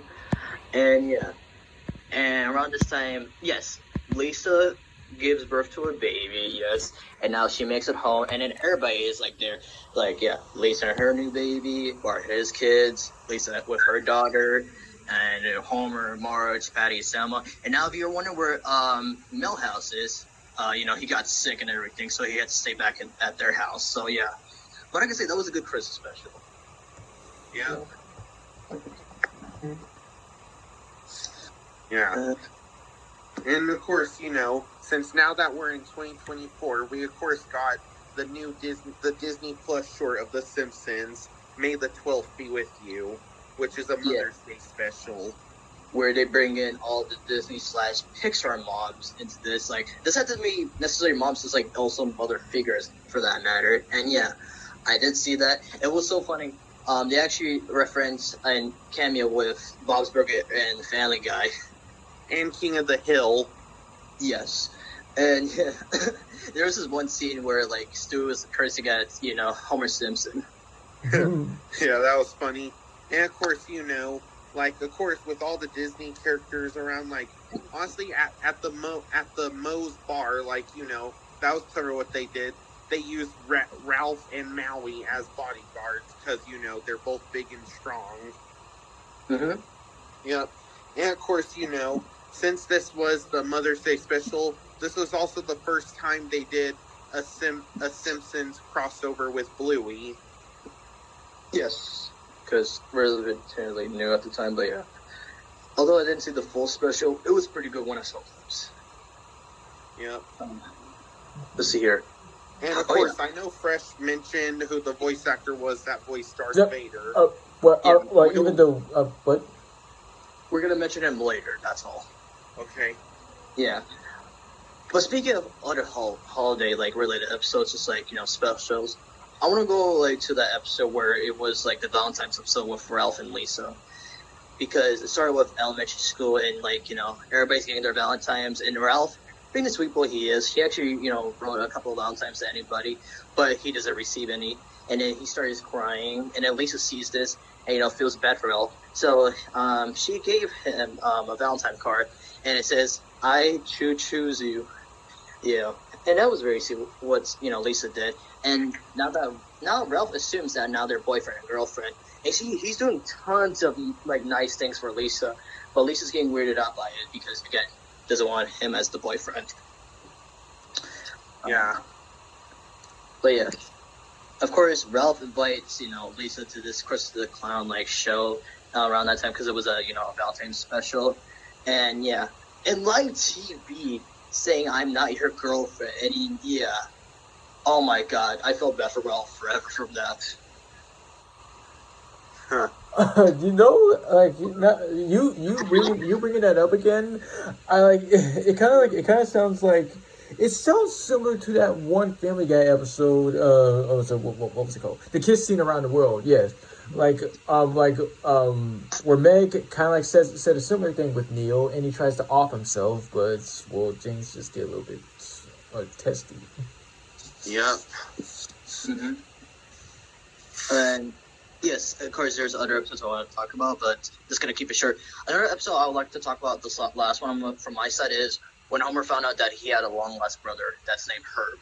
Oh yes, there's one joke that I laughed at, and it's Bart just using the word bastard, and he was like, "Does anyone know where the matter live?" He's like, "Bart, well, I am using it right away, right?" Oh, he's got a point there. Yeah. This kind of reminds me of another episode. I'm gonna come back to the Herb episode one second, but yeah, it reminds me of there was a substitute teacher. She was Spanish, of course, and it was either that one or another one I'm trying to describe, but yeah, learning that he could say actually puss in one episode, I was like, wow, that's pretty cool, Bart. You could say that on TV now. Yeah. Apparently. Yeah. But with, Homer just finding out that Herb is actually really rich and everything, just learning the backstory of, this having a long lost brother. I thought Herb was a pretty cool dude. Yeah. But yeah. I heard recently Herb's gonna return in a future episode of The Simpsons. That's what I heard recently. Yeah, who knows? Yeah. But also, here's what I remember. Okay, so I don't know what episode this was, but I know the couch gag. It was where The Simpsons had crossover with Rick and Morty. Morty accidentally killed The Simpsons. It was actually Rick who killed The Simpsons. Oh. Yeah. Oh my god, Morty, look what you've done. You killed the entire Simpson family. Oh my god, look at the baby. So what they do is scoop up the DNA of the Simpsons, just try to make clones of them, but when that happens, it's this monstrosity. Yep.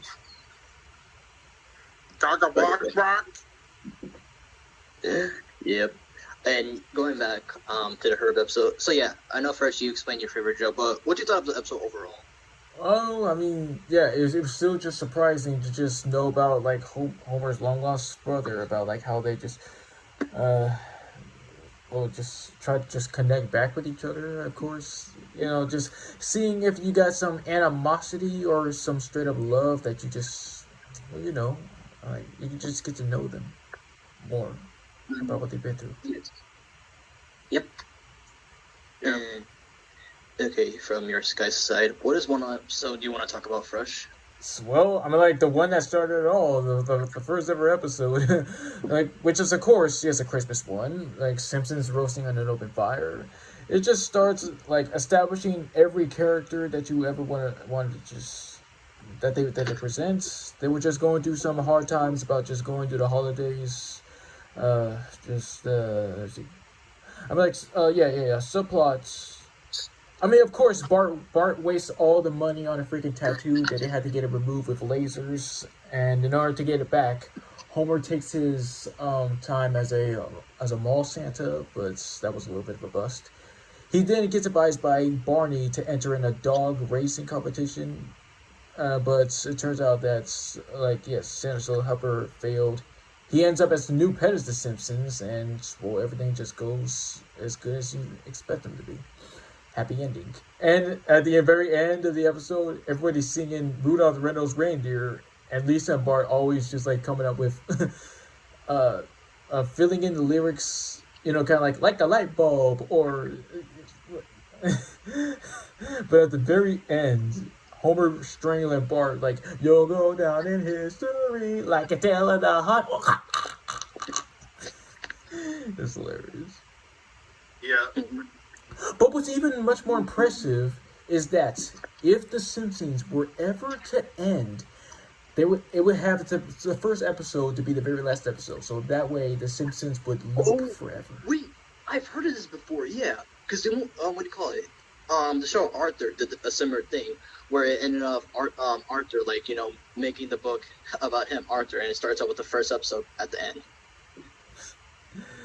I would guess I'm gonna have to see it eventually to see how it goes out, because it does kind of remind me a little bit of Phineas and Ferb at your age and South Park, the post-COVID specials. Mm-hmm. Because there's a theory out there that Bart's actually the creator of The Simpsons. He's just writing out his whole story and everything. Well, it makes sense because Bart is based after Matt Groening, and in fact, his whole family is based after on The Simpsons as well. Mm-hmm. Yep. But yeah. And that's what's the one last episode we want to talk about? I think that's all I can think of. Okay, so that's the reason I asked last episode, because now we can mention the Simpsons movie, the full-on. The Simpsons movie on the big screen this time. So yeah, I basically explained how I, first watched the Simpsons movie through a DVD, and Fred, she said DVD or at home. At home on TV. It's it took me a long time to actually just watch it, and well, it made me and my sister have just our moments of hilarity. And what about you, Messman? When did you first watch the Simpsons movie? I watched it when my dad got it on DVD. Awesome. Yeah, I remember just watching on the big TV, and it's everything about it was so great about it. It had to be one of my favorite movies back in the day. But first, you want to start us how it began? Where do we begin? Of course, yes. It just starts out as any other, it just starts out almost like a regular Simpsons episode, but then it gets to, of course, Homer deciding to keep a pig, and Bart feels a little bit kind of empty, just not feeling accepted about Homer just appreciating him as a son. And he soon just starts to have a better relationship with Flanders, who would be 10 times the father that Homer ever would be. But aside from the pig, wait. Oh wait, it starts out at church with Grandpa having this warning that's twisted tail, 1,000 eyes, trapped forever. So it just has the EPA trapping everybody over a dome after Homer stupidly just dumps the silo in the lake, despite everyone saying to not pollute everything. So of course, an angry mob, yes, they go crazy out of their way this time. They go way too far about having to actually kill the Simpsons. So they escape to Alaska in order to start a new life. But once they learn that Springfield is in danger, they decide to go, except for Homer that says, "Screw Springfield, why should I help them? They try to kill us." So again, he just goes through a little bit of developments to just, what is his purpose? What do I have to do? I need to save Springfield. So he does. He makes up with Bart, and they end up saving the world. Yeah, and plus, of course, Homer figures out how to ride a motorcycle. That was really awesome. It really is. I want to also explain one of my favorite parts during the film was when Bart was across the street, and Ned's talking to him. It was the Coco scene. It was so satisfying watching him do it. Yes, sir. Yeah.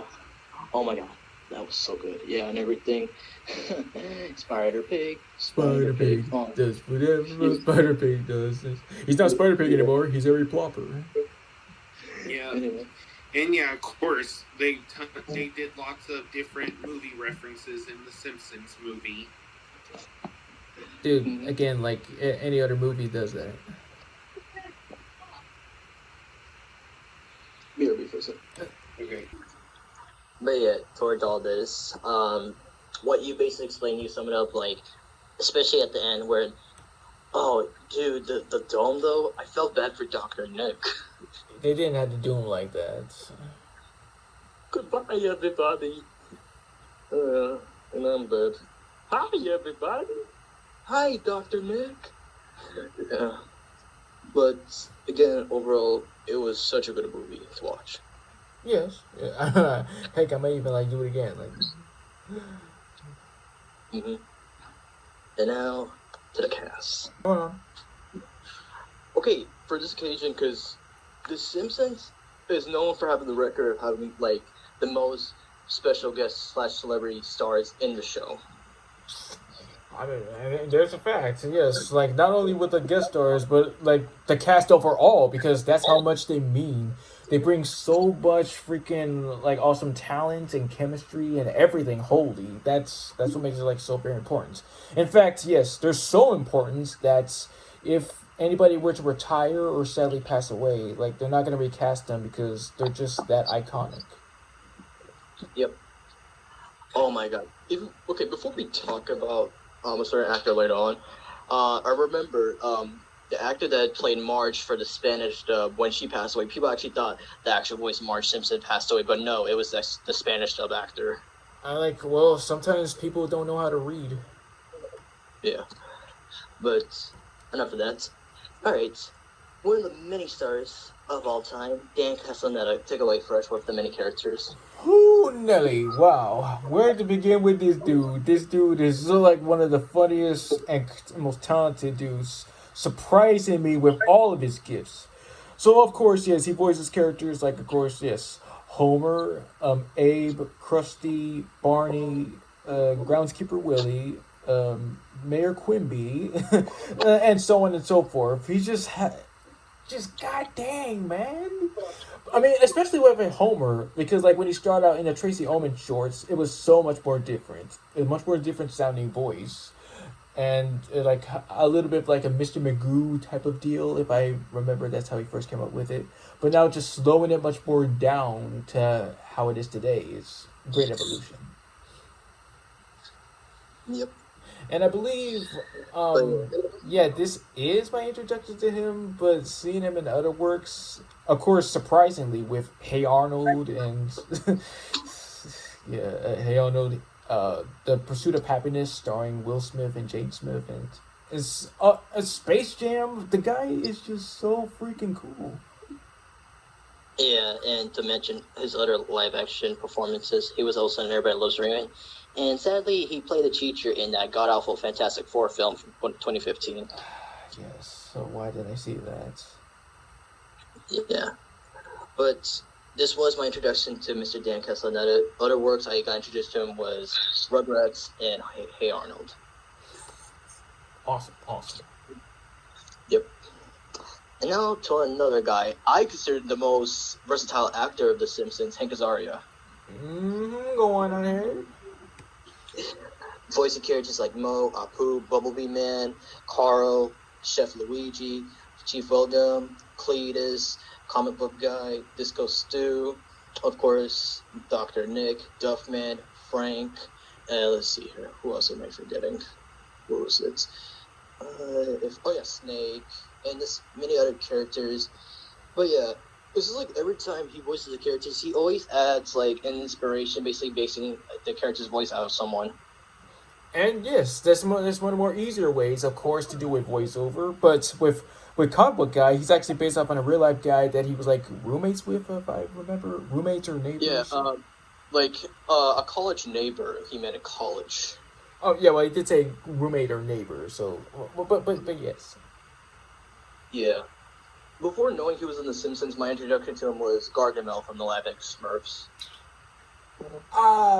Yeah, it's Night at the Museum, Battle of the Smithsonian. Yes, Kamura, and also the voices of the Thinker and the Abraham Lincoln statue.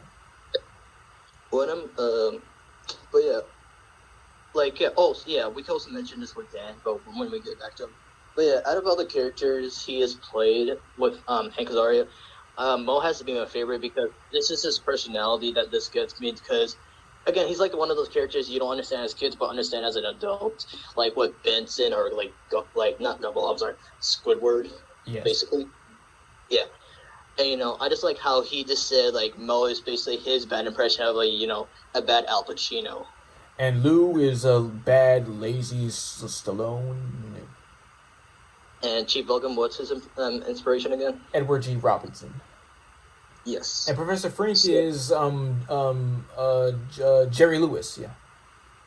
Which is funny because Jerry Lewis was actually in the show where he plays the father. You are the father. Yes. But yeah. Oh yeah. But we remember he was not always Mo the bartender in season 1.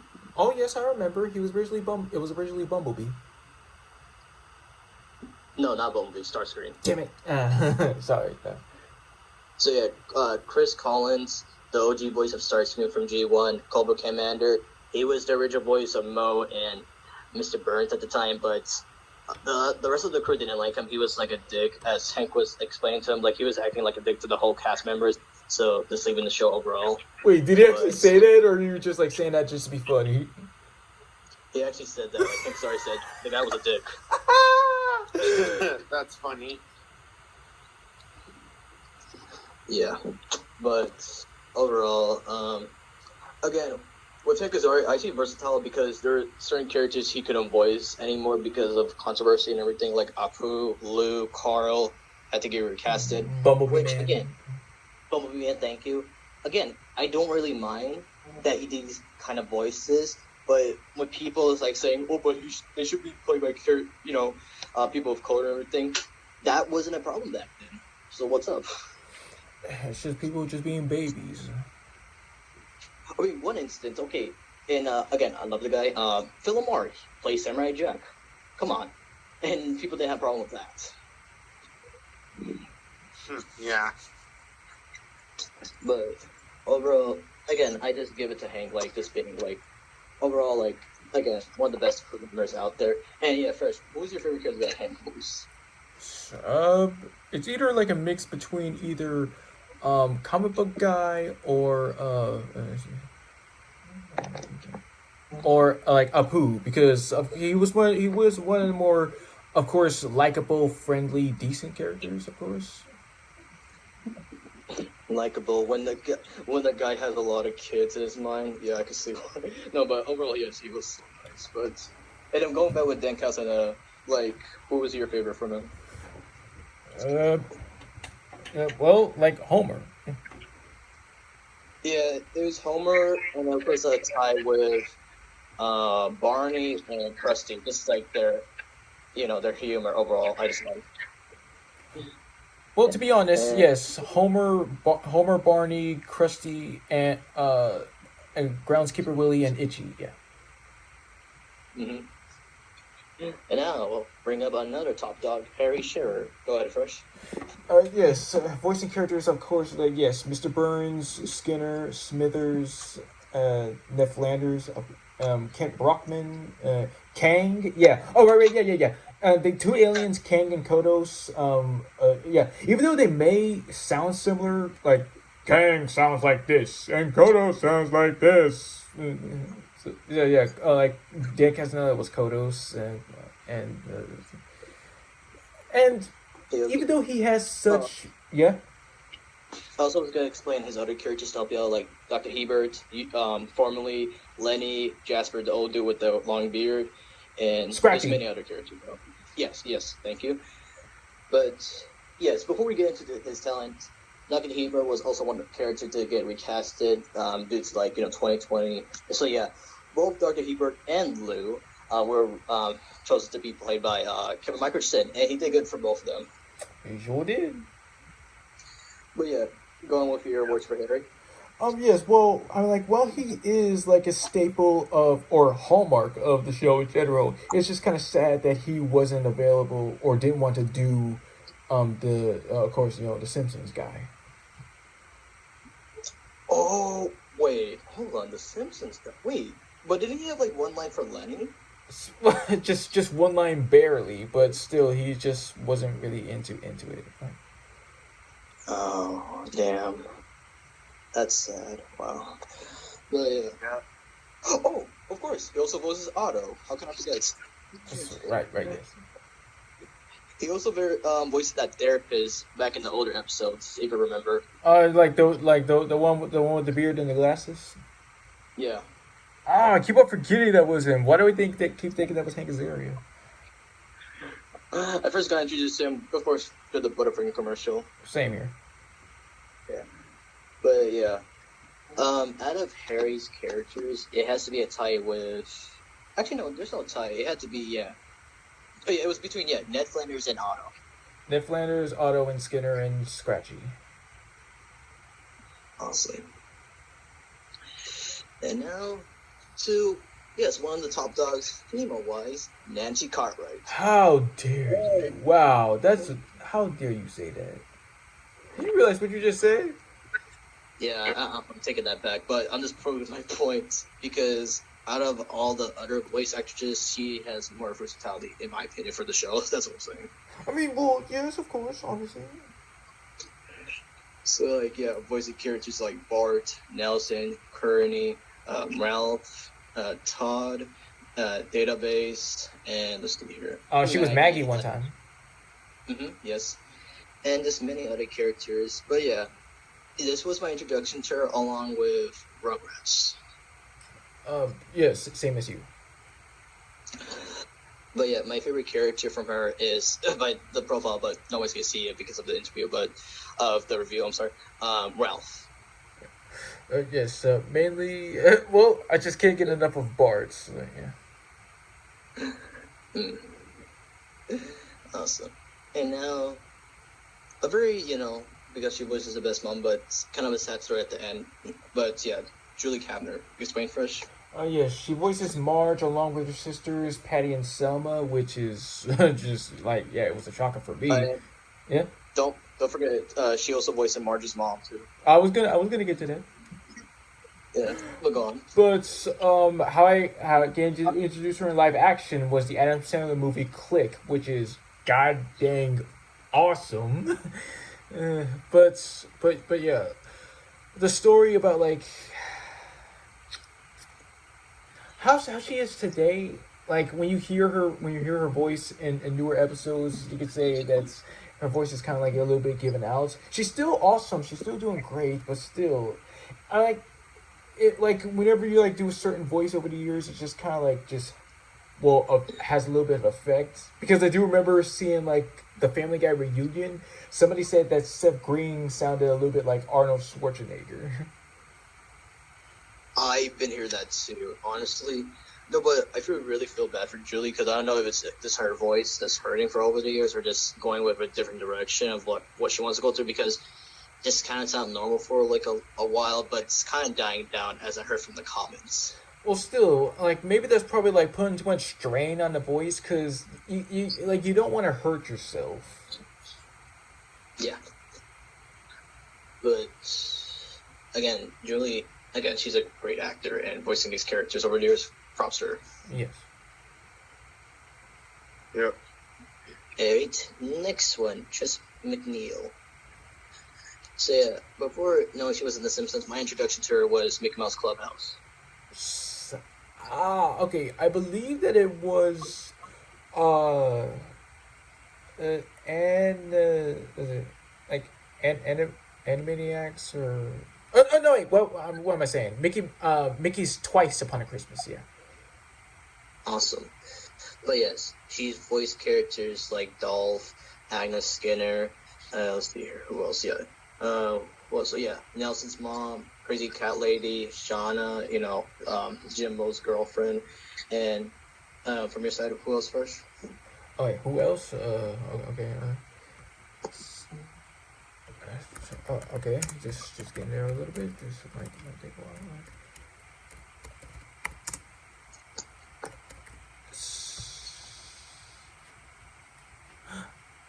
Oh, okay, yes, Cletus's wife, who's actually his sister, because that's right next to, and Manjula, okay.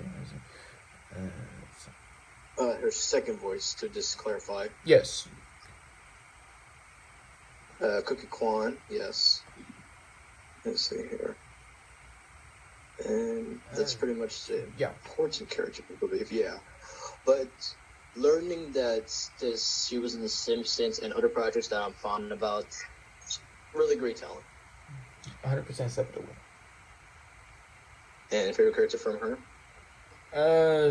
Yeah, I would say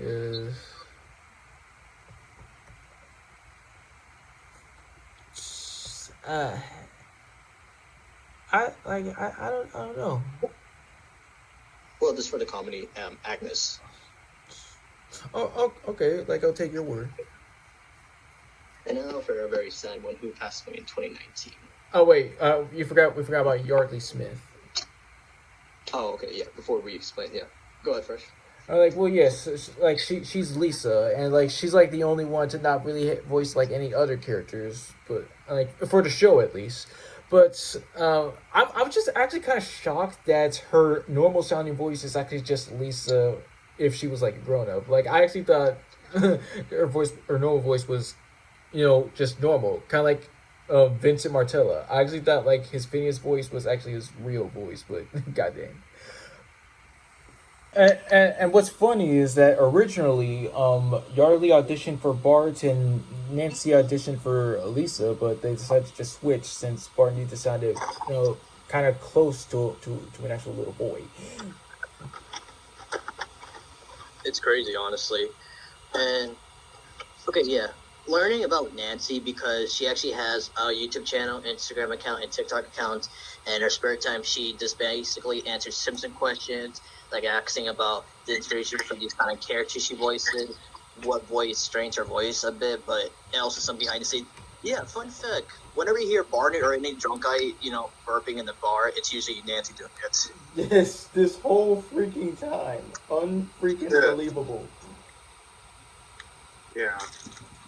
But yeah, Yardley, yeah, because knowing only from Lisa, I know she was in other stuff, like, yeah, we're back at Dinosaur Story as well. Uh-huh. Yeah. But yeah, pretty good actor as well. But yeah, as I was saying from before, a certain actor that used to be part of the Simpsons cast, of course, sadly passed away in 2019. Fresh, would you like to take it? Okay, wouldn't that have to be, Miss Krabappel? No, her actor passed away in 2014. Oh, okay, so who are we talking about? A certain Minnie Mouse. Oh, yes, right. How could I be so stupid? Yes, Lucy Taylor. Yes, of course, yes. She was. Yes, not only was she Mickey Mouse, Minnie Mouse, she was the Minnie Mouse, the number one Minnie Mouse in my opinion, and all of our opinion for that matter. Yes, voicing characters like yes, she was the original voice of Martin Prince, Sherry and Terry, and mainly Uter. Yes. But I remember the day when I saw the news. I was actually in school. I was in middle school, and I saw because I was going to search for something because at the time they were letting us use our phones instead of do some research. So when I pulled up my Google, the first thing I see was like a picture of this like lady along with Minnie Mouse and Martin and other characters. Like, oh, I didn't know they shared the same voice and that she passed away. Yes, it's.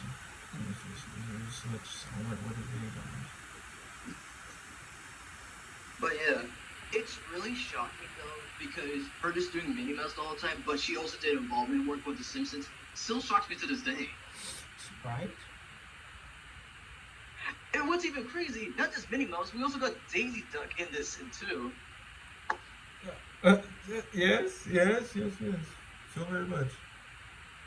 Yeah, but out of all the characters she played in The Simpsons, it had to be Uter. I just like the little German voice she gave to Uter, because Uter, I didn't like how they treated him in The Simpsons. Yeah, same. And could you explain why exactly? Because being a new exchange student, well, yeah, because his family had to move here as well, and just getting bullied. Because I did mention about the Willie part with him defending, Uter being like the new kid and everything, and of course I did mention the Andre House horror like an episode, even though that's not canon. But I remember in a certain episode because they're in a school trip and they were running and they forgot to pick up Uter, and then Uter was left to be beaten by guards. Oh.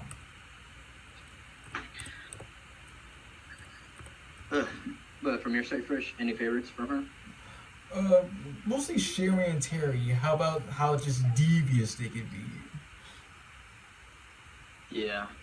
But Martin, he was also like a good voice as well because overall, like it's being a nerd and everything, but still the good. Like it had to be like her top role from there. But when she sadly passed away, and it's recasting because I guess like just being a supportive cast member at the time, but of course they gave all of her roles to like Grey Delisle. And she pulled it off perfectly. Yep. I mean, from my opinion, and no offense, I think Grey Delisle is a great voice actress overall, but you could definitely hear a difference with with Sharon Terry and Martin overall. I mean, like, with the difference, like, of course, with Martin, he kind of sounds a little bit like, let's see, but I'm trying to find that voice, like, flame, like, I remember him still talking like that, but I can't really, I mean, Like one of them, yeah? I could say one comparison is like Puppy Corn, if you want to say. Yes, right. And of course, Sharon Terry, since they're both twins, and that makes sense, because, I mean, well, it is important to just give them different voices, because, well, that's usually how it is. Twins sound the same.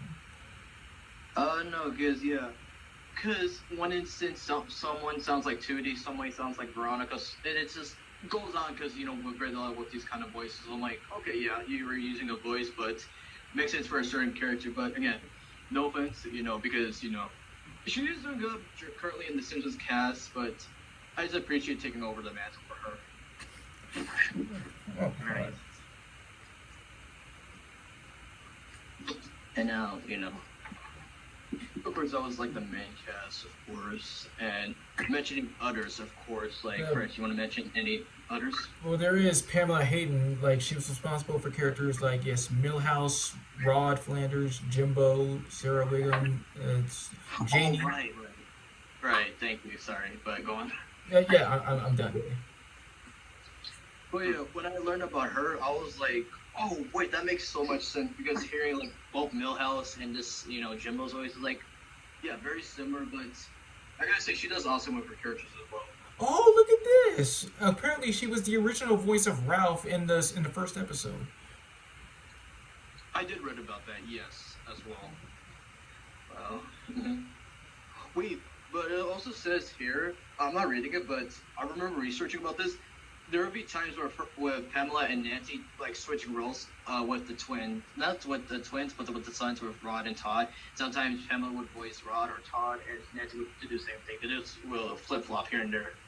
Oh, doesn't really say anything, but cool to hear.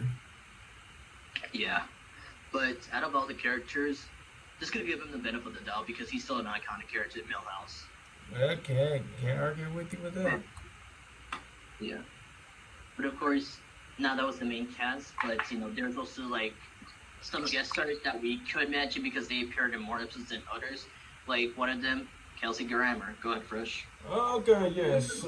Kelsey Grammer is excellent as Sideshow Bob. Like his voice, his singing, his hilarity, and like he's everything that you ever want in a villain. And I believe that it got injured. Well, yes, Simpsons and X-Men 3: The Last Stand was I got to know him. Oh wait, Toy Story 3 2. God dang it, Toy Story 2. Yeah, Toy I was Story about to 2 mention. for me as well.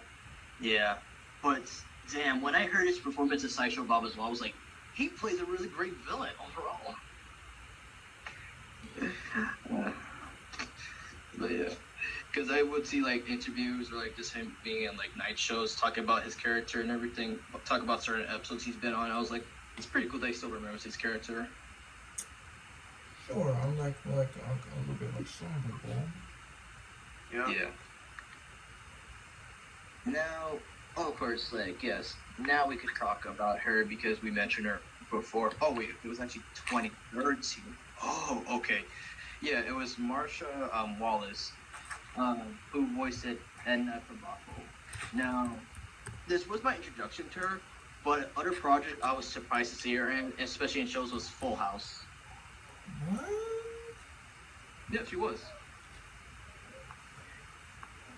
And let's see here, Teen Witch, That's My Bush, Murder by the Book, My Mom's a Werewolf, and just any other projects he's been in. And yeah, I gotta say, I was really surprised that was the same actor that played Mrs. Krabappel, and just playing one of, just playing Bart's teacher overall, and after knowing that why she retired from being a character because due to her passing away in 2013, it was truly sad. And it's great that you're actually talking about it because like it says that she was the first and most recurring guest star throughout the show. Mm-hmm. But yes, uh, even though the show's not the same without iconic characters like Apu, Mr. Krabappel, or anybody else, again, their legacy still lives on to like episodes overall. Yeah. And speaking of which, certain actor that passed away too soon, I guess, Phil Hartman. Yes, this is a testy one. Yeah, because I'm not gonna say how it happened. I'm just gonna explain the characters and his the movies he played in. Yeah, of course he was in Jingle All the Way, Mall Soldiers, News Radio, and he was one of the first members of SNL. It's no wonder. Yep, and if you didn't know this, he's one of the main reasons, one of the creators of making the character Pee Wee Herman.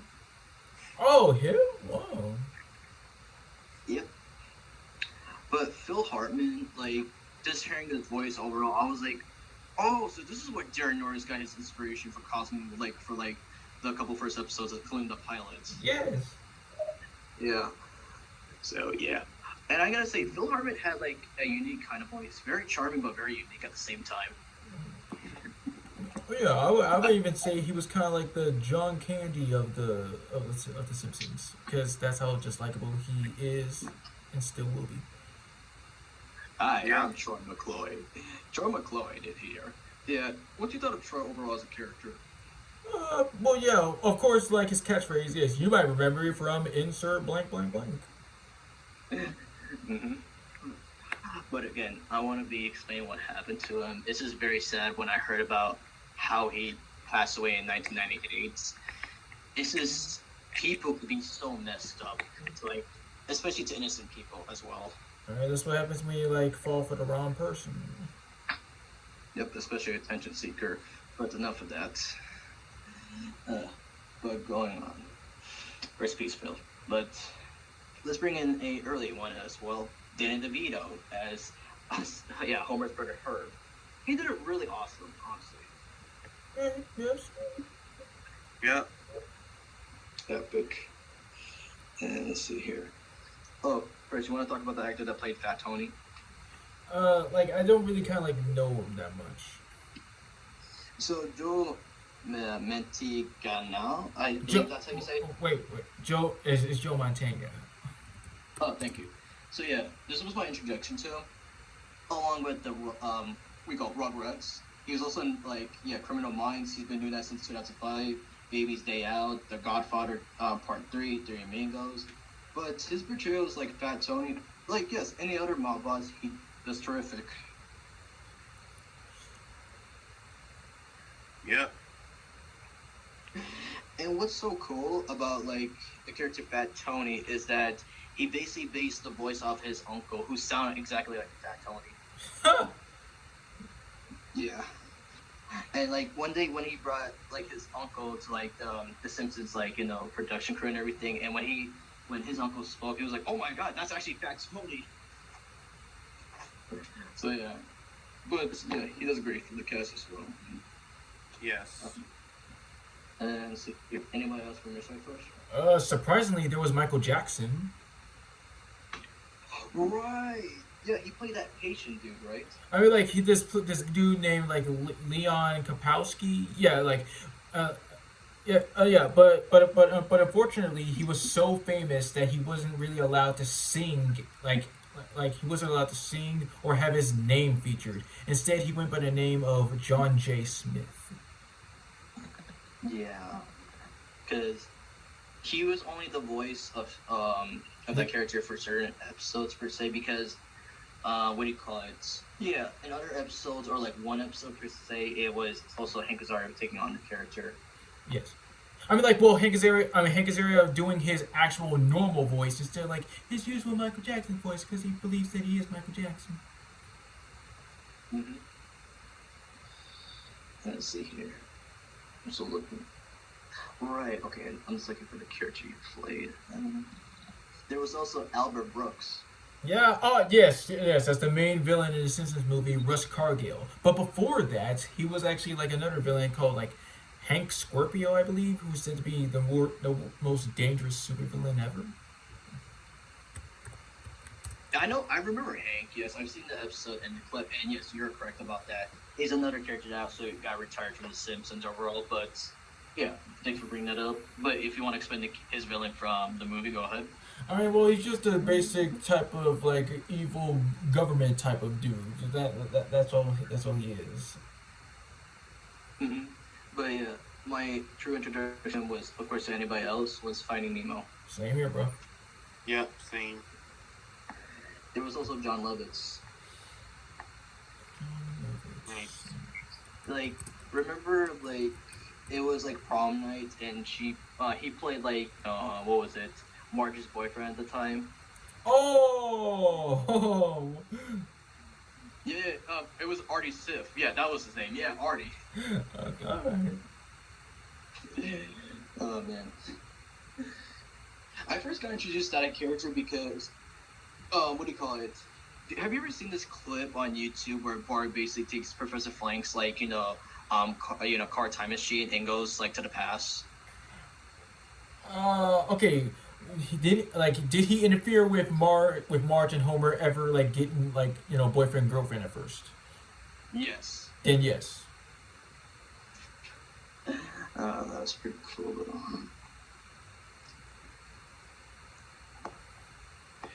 Let's see. Just checking this one.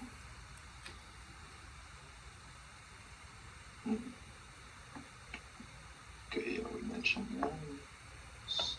For me, of course, like let's see, James Earl Jones. Like in the first, he did a few voices in like the first Trails of Horror, voicing like one of the movers, the narrator of the last story, The Raven, and like one of the other aliens. And he even voiced Maggie one time in like another Trails of Horror episode. Mm-hmm. And of course, also talk about the movie. There's also Tom Hanks where he played himself in the movie. Oh. This is a confusing one. Yeah, in the Simpsons movie, where there's one guy who can't decide whether to just stay stay in the dome or out of the dome, but he gets squashed. Like it's confusing either with like Dan Castellaneta or Edward Norton, like depending on the release. Wait, didn't you explain to me one time that Edward was supposed to play that character, but overall it was Dan in the final cuts? Well, it's just very confusing. Still. There was also Glenn Close who voiced Mona Simpson. Yeah. There was Dustin Hoffman who played Mr. Bergstrom in one of the most important and emotional episodes, Lisa's Substitute. Oh, wait, speaking of substitutes, I remember this one episode there was a substitute teacher for Bard's class, and that teacher was played by Willem Dafoe. Yes!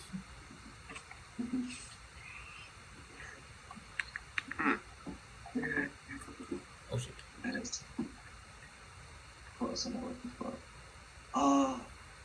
First, who's the actor that played Catwoman from Batman Returns? Michelle Pfeiffer. Yeah, she played that woman, Mindy Simmons. Mindy. Remember, she was like the only female coworker at the time. Yeah, her.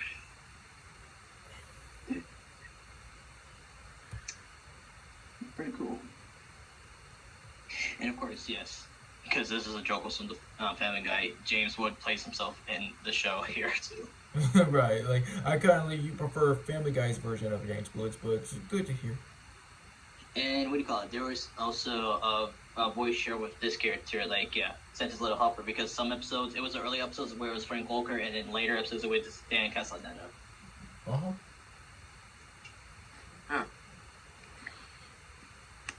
Let's see. Oh, there was also John Ratzenberger. Yes. He was like another different Homer, like in that one, and like like I think it was a Trails of Fire episode. I believe so. Yeah. He also recurred as his character Cliff from Cheers in one episode as well.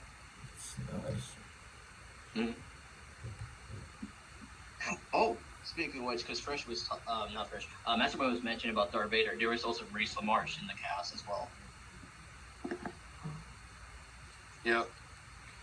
Yeah, I remember Fresh made a video mentioning him voicing Darth Vader.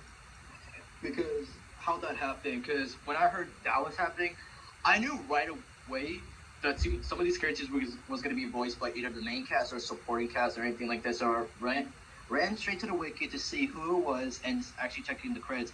The only confirmed voice from there was Darth Vader, and Marissa Marsh was one of his choices. And Nice. it's yet another prediction on that day. Oh yeah, God rest his soul. Arlie Emmy, like yes, he was also in an episode once. Let's see. There was Jeff Goldblum. That's nice. This is the Christina Ricci. Let's see, John Goodman, Steve Buscemi, Weird Al Yankovic, Ray Romano. Meryl Streep, Ernest Borgnine. Luke Perry. Johnny Carson. Barry White. Anne Hathaway, Seth MacFarlane. Speaking of which, Seth Rogen. Yes. There's a bug. Kirk Douglas. Aquafina. Let's see. Larry Nimoy.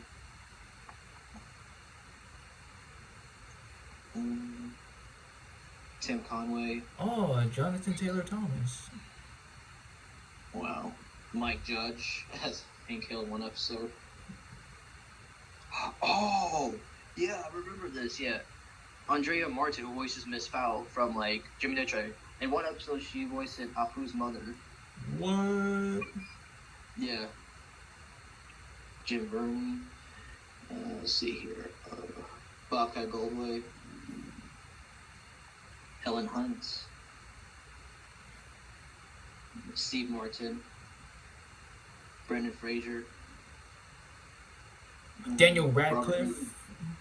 Oh yes, I remember that. Yeah, he played that Twilight, parody character. Yeah. Michael Cera. Mm-hmm. Robert Englund.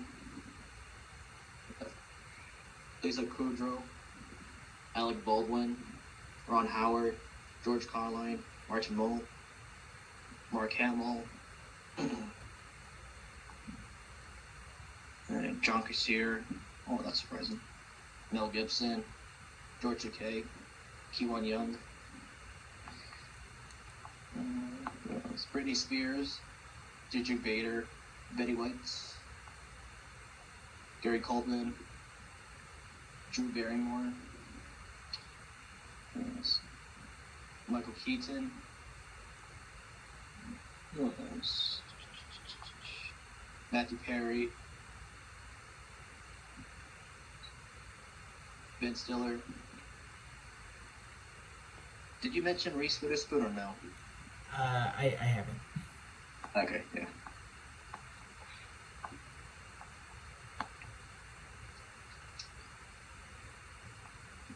Just checking. Jennifer Gardner. Sarah Silverman. Right. Didn't she play one of Bart's girlfriends at one time? Yeah. Simon Cromwell. James Caan. LeBron James. 50 Cent. Lucy Liu. Taika Waititi. Amy Poehler. Sofia Vergara. Jason Bateman. Jerry Springer. Liam Neeson. Oh, Daniel Stern. William H. Macy. Donald Sutherland and Kiefer Sutherland. Ricky Gervais. Tim Conway. I mentioned him before. Oh. He didn't hear. Yeah, Richard Lewis, Brandon Dresser, Kiefer Sutherland, I believe. Yeah. Look at it. The tables are turned on you. Wanda Sykes. And yeah, J.K. Simmons, yes. Like, they did that freaking Whiplash parody, I remember. That and also him voicing J. Jonah Jameson. Right, yes. I swear, that freaking fast-talking style, how does he do it? What are you waiting for? Chinese New Year? Yeah, you don't work for me, you're fired. Now that you're hired, you're hired. Now you're hired, like, what do you recall? What confused friend are you? Let's see here. Jack Black. Oh, wait. How could I miss Jack Black? Because I was, like, going forward, I was like, hey, where'd he go? Fred Armisen. Trump himself. Oh my god. Drew Carey, Lance Armstrong.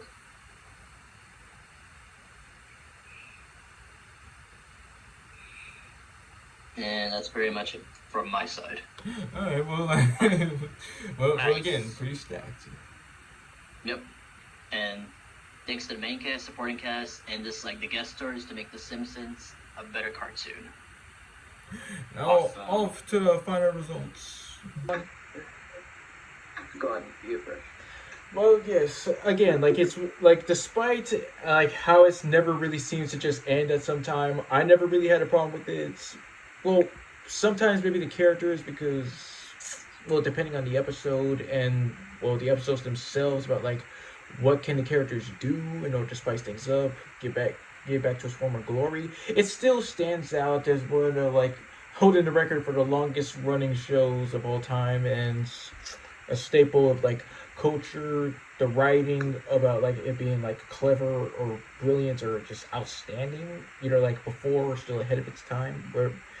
And well, it is. Oh wait, no, wait. Right, yes, it is like the highest rated show ever, like after the likes of course Tom and Jerry and South Park. So there's a important fact right there. And like what I like most about it is the many awards it has, because that's how you know that they stay gold and strong.